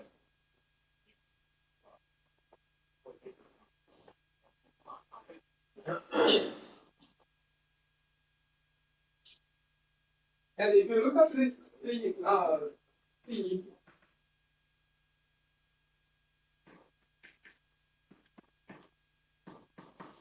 and C of P.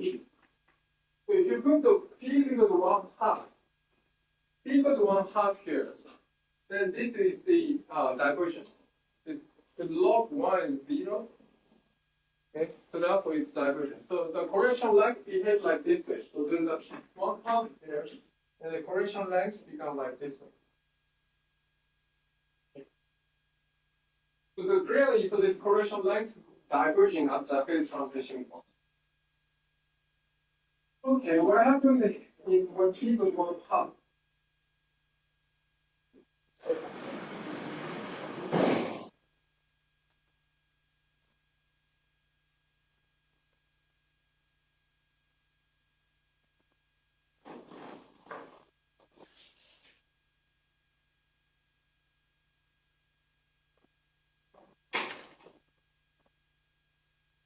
So when P equals 1/2, we have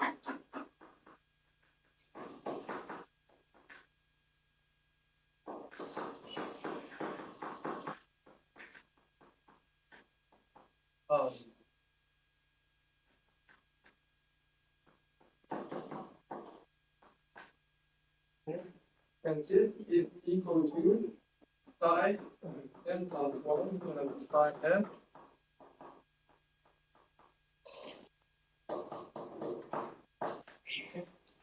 And here, it's a difference between psi n plus 1 and psi n. So we can approximate this way, something like this. We can just have a differential equation. Roughly speaking.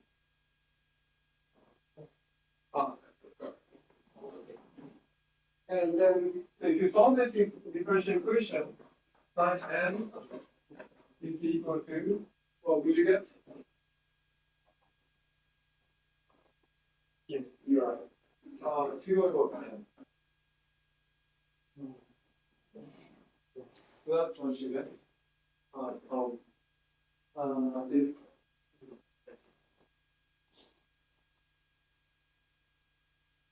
So the top science is the it becomes algebraic. The power it becomes like a 1 over n. So like a power law. So n minus e is just an inverse. Whereas his dependence is at e to the minus n. It becomes power law.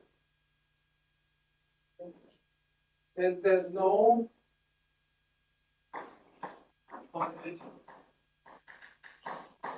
characteristic length there.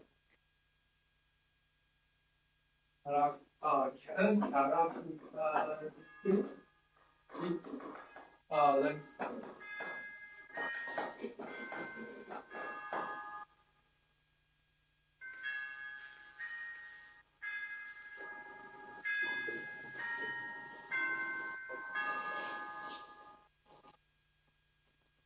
Okay, so that's the difference between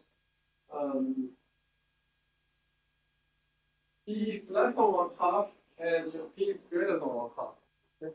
And so here, okay, here the characteristic length is the cluster remain finite.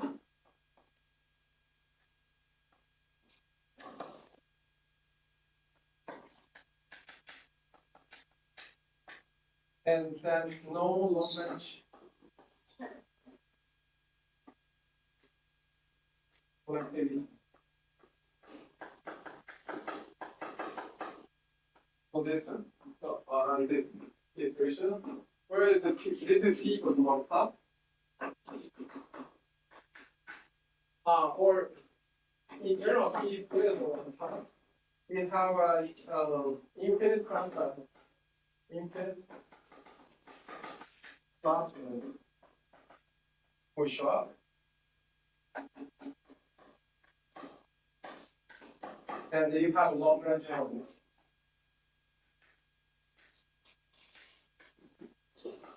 Because of the following. Because of the following.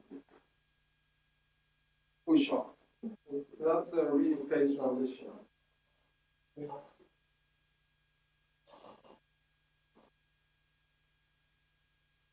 It's very similar to there's a something called water. H2O. So there's a pressure and temperature.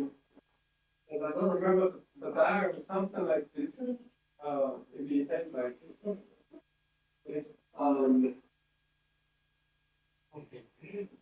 Sorry, so this is the ice. Sorry, no, we. This is the ice, right? Ice. And this is water. And this is vapor. And then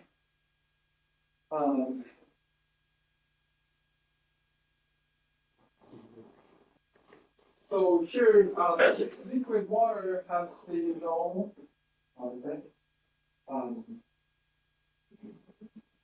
no crystal odor. Liquid water, whereas the ice has a crystal odor.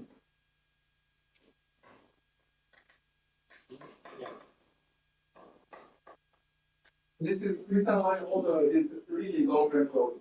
So I mean the ice is really I cannot write down the ice how molecule is selected. I mean you have a really beautiful pattern for water. The H2O molecule and I cannot go. So but that is very similar to what we do. Okay. That's very simple. Very simple type model that explains the phase transition very well. So this is population. This is the also was you guys understand. So this is COVID-19 and so on. So if P is like if we just have a binary system, if you have a binary tree system, if P is less than 1/2, COVID will not spread. Okay? But if P is greater than 1/2, COVID will spread all over the world. That's what happened in around 5 years ago. 6 years ago. And that's one model.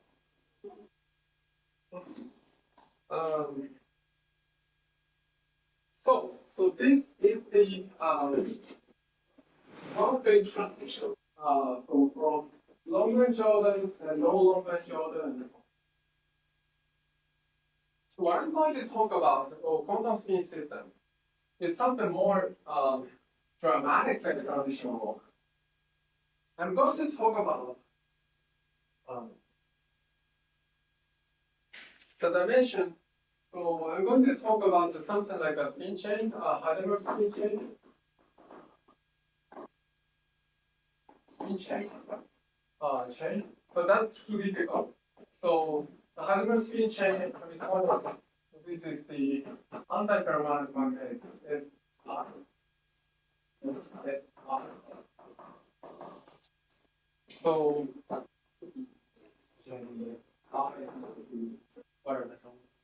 one to L. So maybe you can construct a periodic chain with the L side.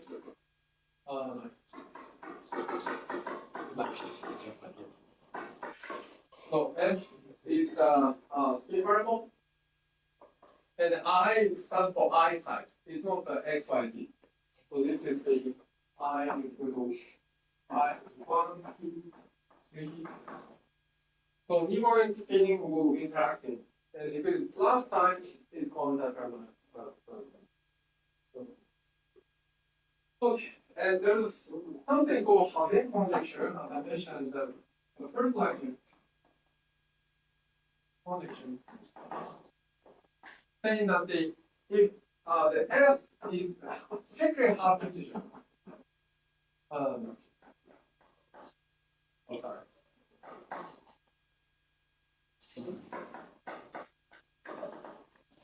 Haugen condition. It's saying that the Japan. I think I should first take a function.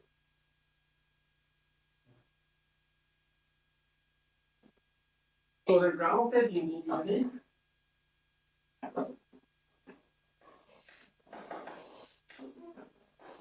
And Japan, physically Japan.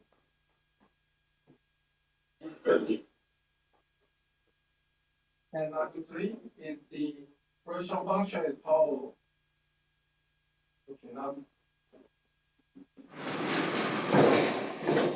number 3 is correlation function is powerful.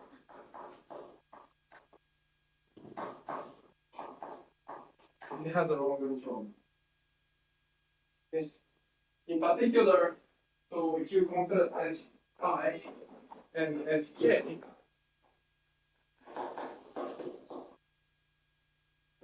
like this. However,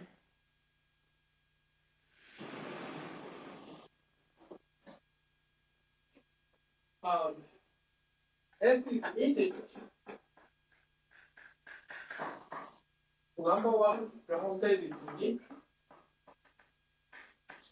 Number 2 is the gap. Gap just means that the ground state is that energy state is unique. Infinitesimal. Both with energy and the state are really field like this. And then the so gap creating gap. So which means that the ground state here energy. And then somehow there's the energy gap between the finite energy gap and the other state. And that is number 3. Correlation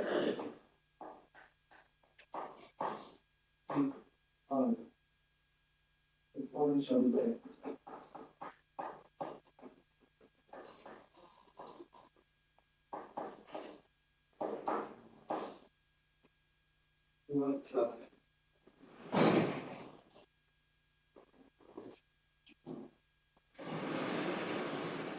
So this is by Haugen by 1981, and the condition is twofold.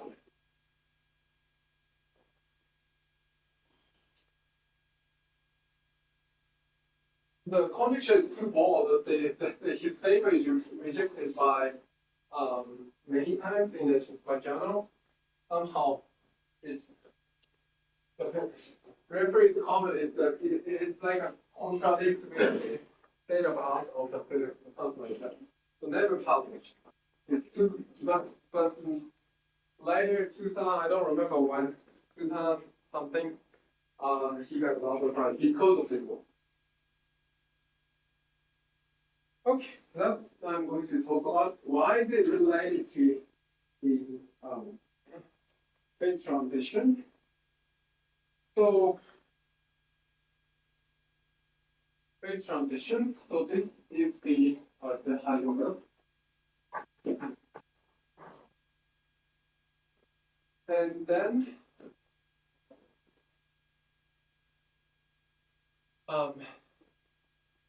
so there's a so-called trivial. How many times?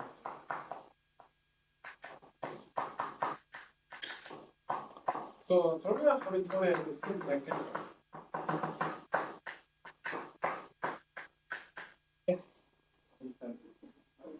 So there's no interaction between input and spin. mu of psi. So the I and I plus 1, they just interact by Hamiltonian. In this case, they are self-true. Each side has their own square. There is no even interaction among the sides. So the ground state is, and suppose H is equal to 1. What is the ground state? What is the ground state?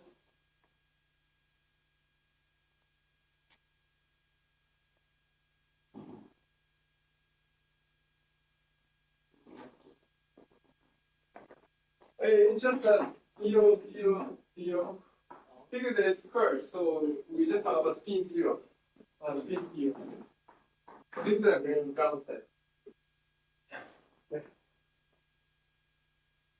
And the system is also gapped. You can easily see the system is gapped.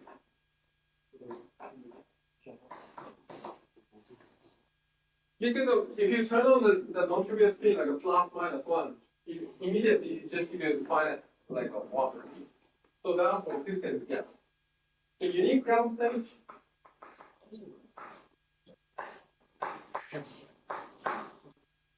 and system is gapped. This is also unique ground state system gapped. And of course, if the system is gapped, correction function is exponential decay. And then this is the trivial Hamiltonian. This is the Heisenberg Hamiltonian. So people just consider the H of S is equal to S H trivial plus E correct equal to Heisenberg.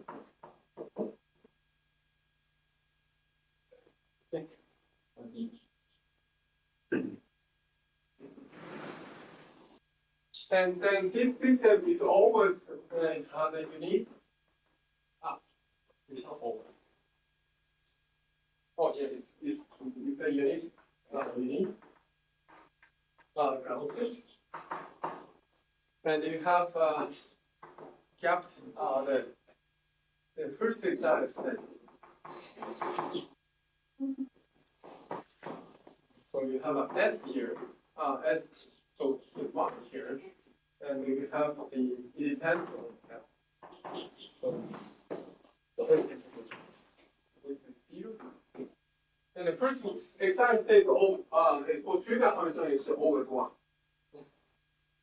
And then due to the numerical analysis, how the first excited state will behave like. So it behave like this. And as it varies, L goes to increase L. So number of sides. Then it behaves like this. And like this way. So it's also when L goes to infinity, so it is expected to catch something phase transition only. So that touches at some point. So it becomes gapless at some point S. That's the expectation. Okay. So at this point, S star, there is some start with trivial Hamiltonian, and you just gradually change the system, and it becomes somehow the system being gapless. Okay? Gapless, and then become gap Hamiltonian, and approach to the Heisenberg spin chain. And here, the transition is very, very, very, how to say, unique transition. So this is phase transition. Phase transition.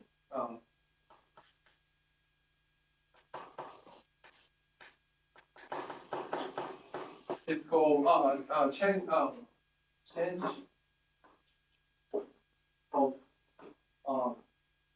symmetric protectors, topological phase.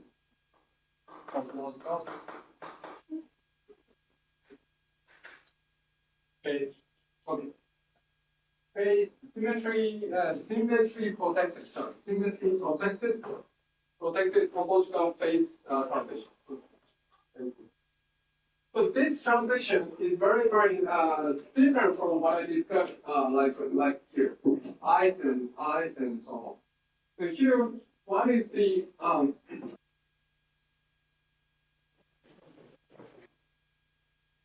so one has the long range order, and the other is not long range order. But here you have both exponential decay. Both phase has exponential decay. It's very different. Now, why is called symmetry protected?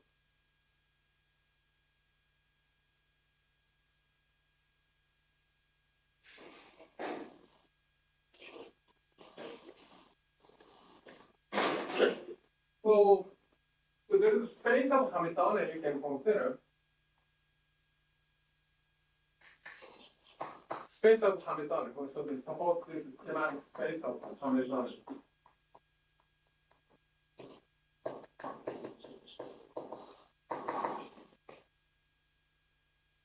Okay.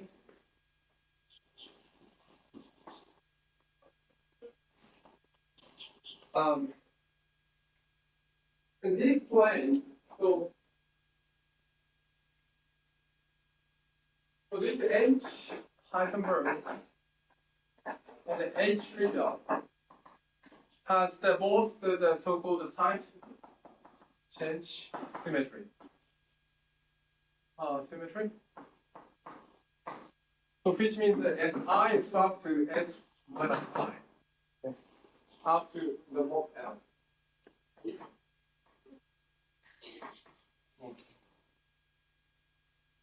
And if you keep this side changing symmetry, so the system that Heisenberg-Hamiltonian, like those symmetry, is say xy xy. The change is restricted to the xy plane. Xy plane. Whereas if you break this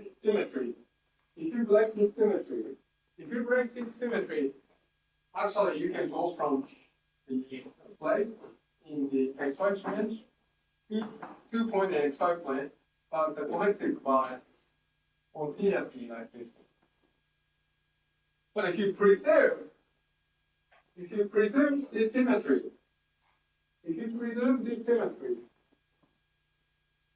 so you always have to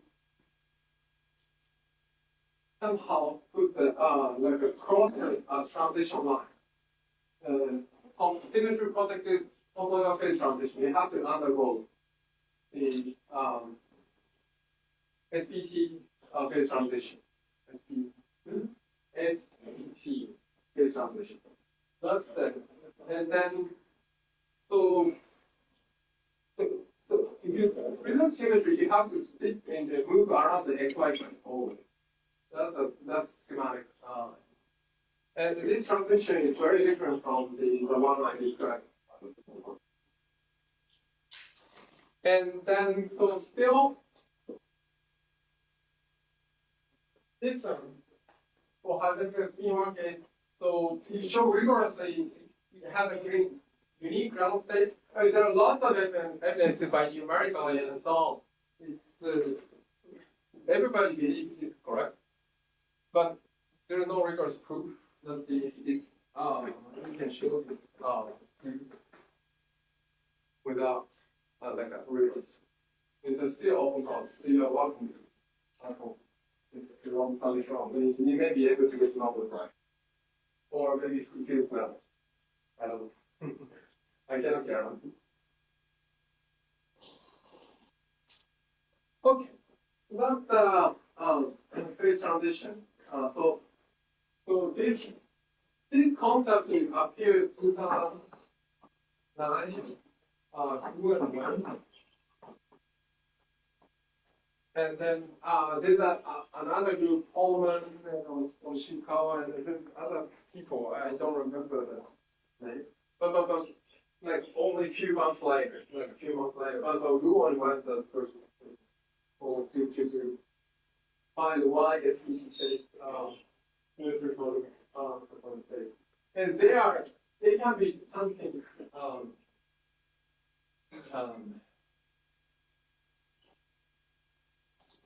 and also yes, D2 and also D2 plus D2.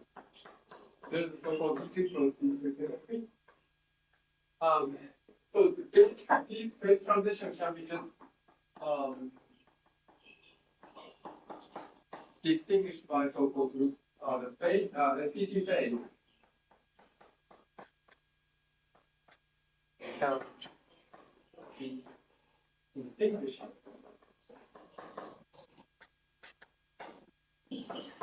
by so-called group cohomology.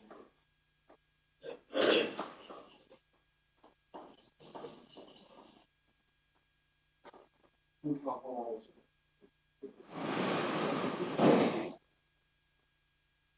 And in particular, the difference between them, in particular, I'm going to talk about so-called so that including excluding today, there are only 4 lectures left. But I don't know how much I can go. So-called AKLP or Heisenberg. So Heisenberg.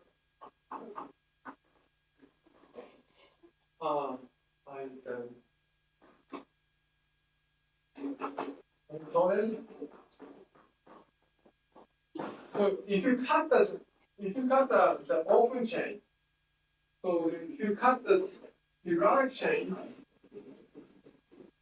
and cut here, cut here, and then become open chain, you can get a graphic graph. So even though it has we assume spin 1/2 in the middle, so there's so-called at the edges, there's so-called spin 1/2 edges 1/2 state will appear.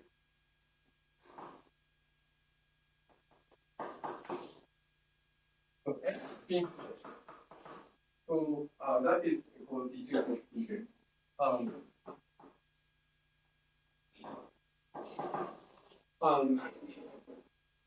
So somehow, so even though we consider spin 1 spin system, when you cut in the to the open spin state, you have at the edges you have a spin 1/2 and spin 1/2 state appear. But if you combine them together, I mean, you have spin 1/2 or spin 1/2 equal to spin 1 plus a trivial condition. So you might have to I don't know that.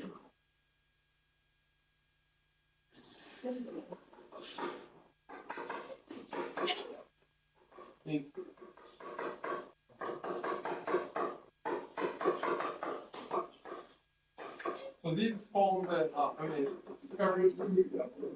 this was in one state or I mean in one, and then spin 0 is something we show. Okay.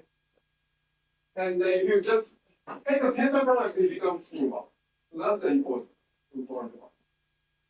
So the spin 1/2 degree of freedom show up for Elvis Hamiltonian. On the other hand, for trivial Hamiltonian, even if you cut the Hamiltonian, there is no such a edge degree of freedom show up because it's just a ground state. Okay.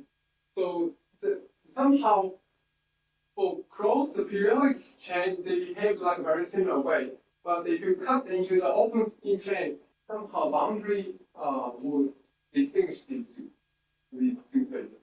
That's one way to distinguish them. Yeah. So that's the very miraculous part of this integer part. But so this is the open problem. But I use so-called AKLP.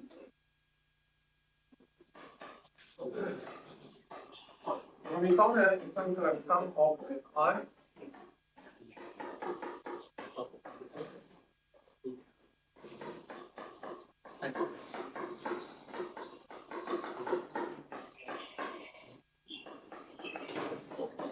So I use this type of three. Hamiltonian. So this can be solved exactly somehow.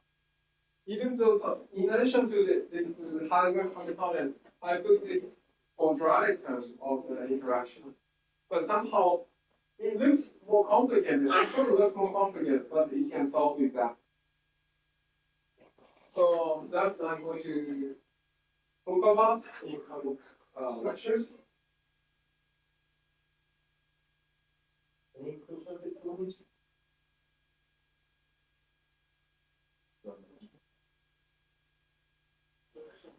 Okay.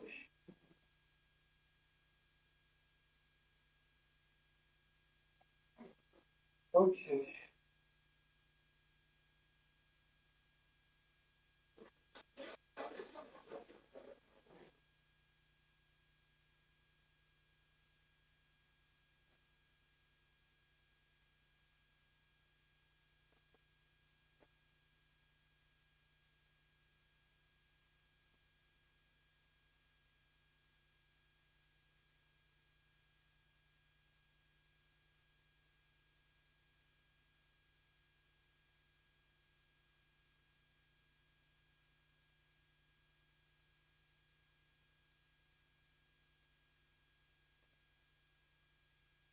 So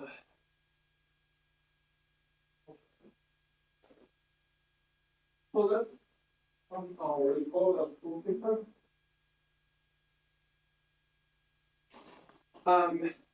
First of all, so let's talk about the difference between ferromagnetic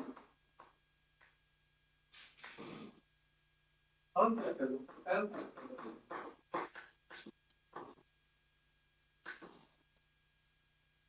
so start over. So this one H is somehow. Okay, let's do the two spin system.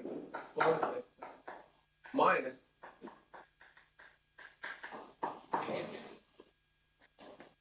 Okay, so they behave very different. So this is two spin system. So if you have a minus, you have it's called a ferromagnetic. If you have a plus, you have a it's called antiferromagnetic. Even like this is two qubit system. They behave very differently. For instance, this one can be written as 1 plus S2 squared minus E is 1 squared minus S2 squared. Okay. Yeah. And then suppose S is 1 half. Okay.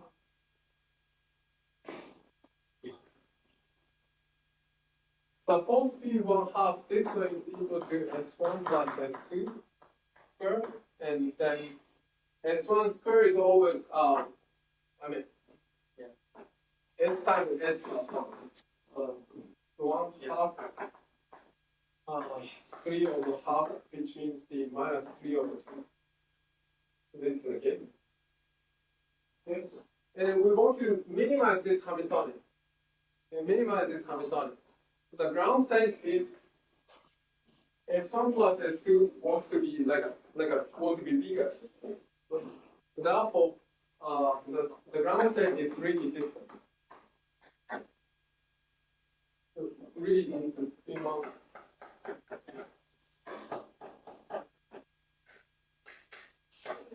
Okay. So therefore, this is S1 plus S2 is equal to 1. So the ground state is a degenerate.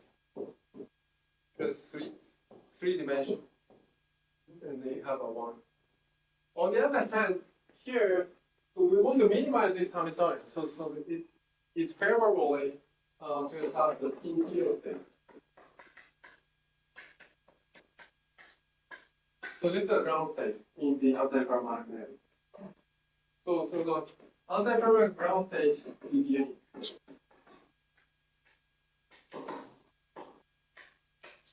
Ground state is unique. And also, the state is invariant.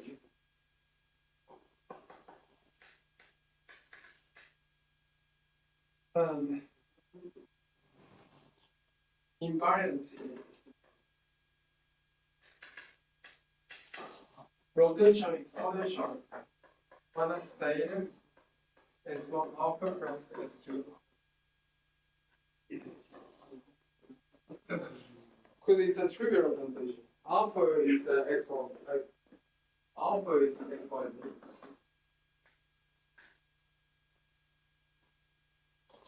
On the other hand, so if you apply this state, this operator on here, it just rotates these three states. It just rotates these three states. Okay. Well, so therefore, the ferromagnetic and the anti-clockwise the behavior different. So the behavior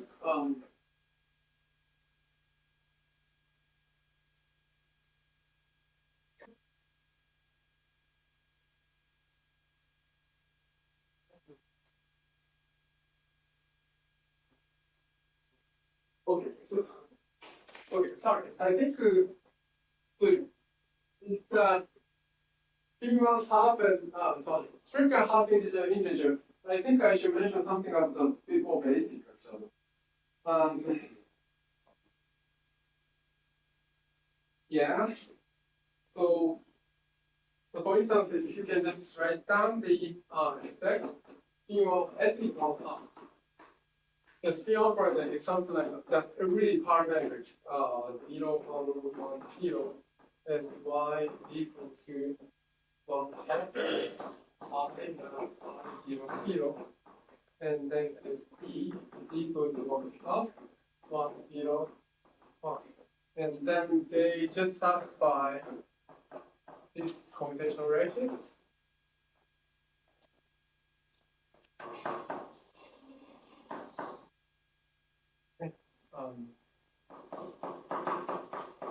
It's deeply involved.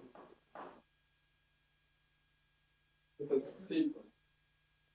So S is equal to 1, and then for instance, eigenstate of SP is to 1, 0, and I call it this one plus, and then this one is minus. S equal to 1, S can be written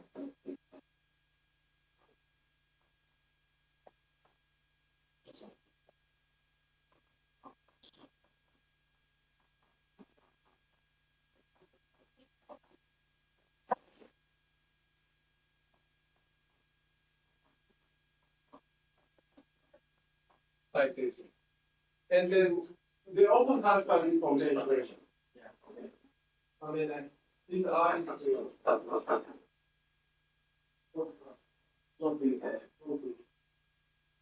so they also satisfy this computational relation. And the ground state is something like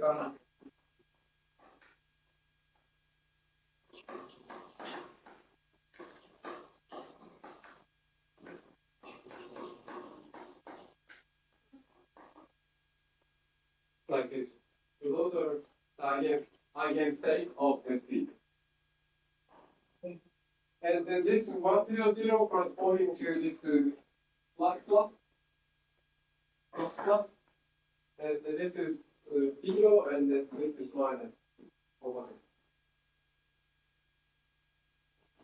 Shows that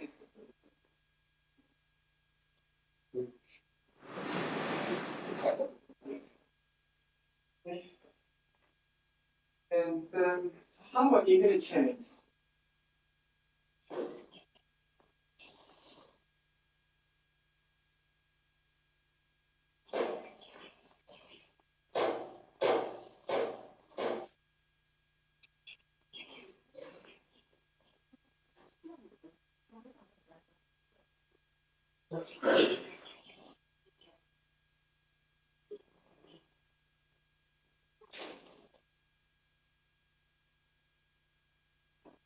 How about the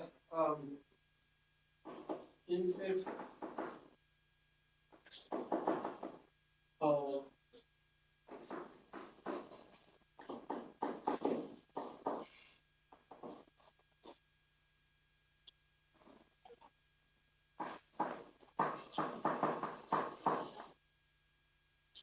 or okay, long speeching, just speeching.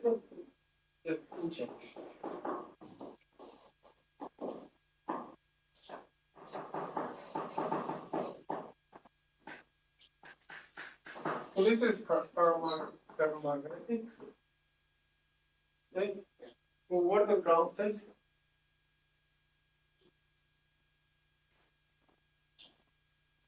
S equal to 1.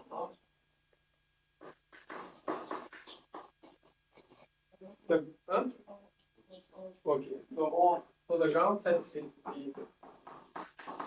this, or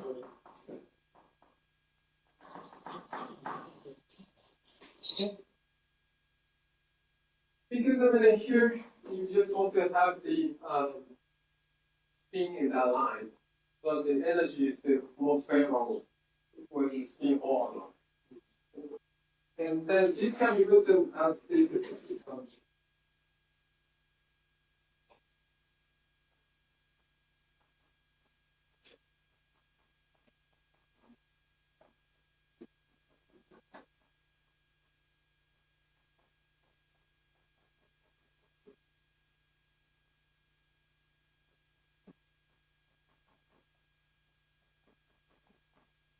like this.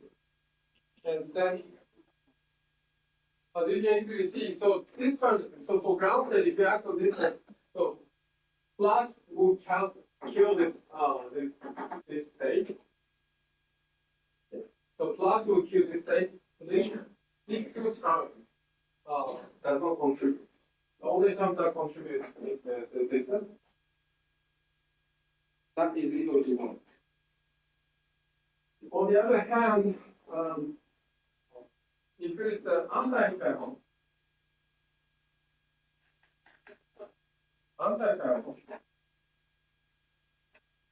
something of L, I equal to 1, is nothing, and then it's I plus 1. So what's the ground state? So it's very tempting to say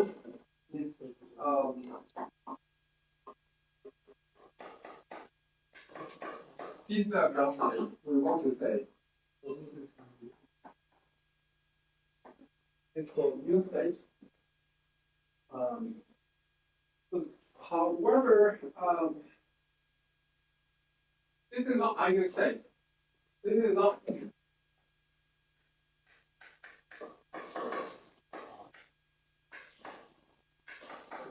Oh, it's not.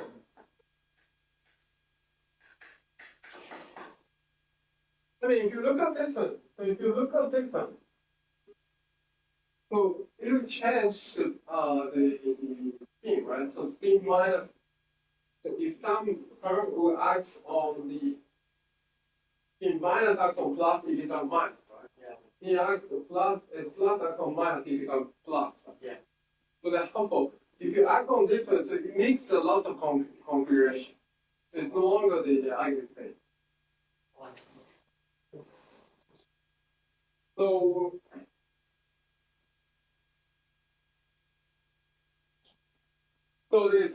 finding this ground state Hamiltonian is not so easy, but the picture was done by 1932. I don't remember.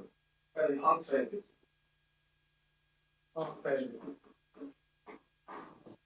So-called Vedant equation. Nowadays, they use so-called Vedant.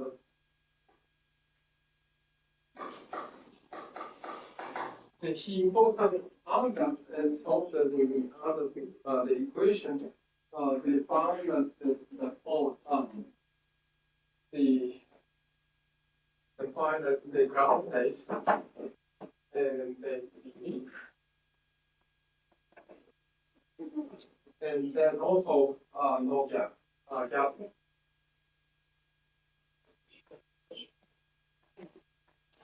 By algorithm. So this is you need some kind of some sophisticated technique to find the ground state of H under ferro. So rather ferro is easy to find. The under ferro is more anyway.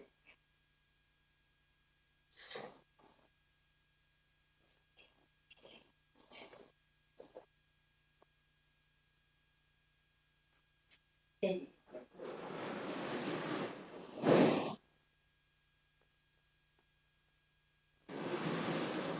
I'm running out of time, so this is the P1 case. This is the milestone, and then it just gives you some evidence for the Harden condition.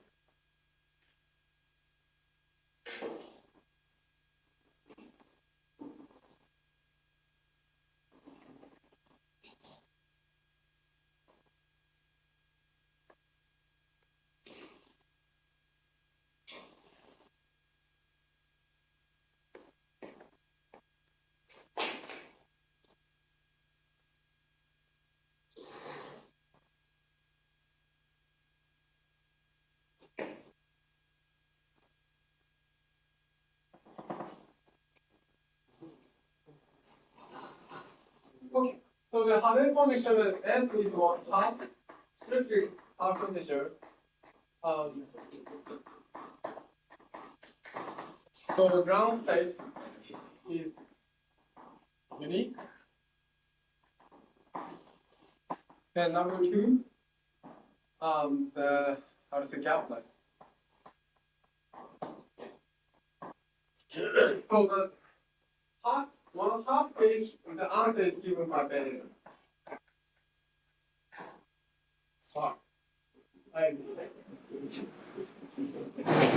Oh, okay, sorry. For the other part, the other part is called leap. Shoot. And then 19. Yeah. Approved. This is a current of 1965. On first one. I don't remember this year. Okay. So the beginning of lecture, I'm going to talk about this LSM theorem. So now let's go LSM. Okay. And after that, I will introduce talk about the AKLT. AKLT model. And discuss about how we find the ground state and why the gaps and how the H model will show up and so on. So the HAKLT is over here. HAKLT behave very similar to H hydrogen. Very similar. But this is something exactly. But this one has not been solved. Reverse. Okay. So that's the plan of the project, and I think it's a good time to solve.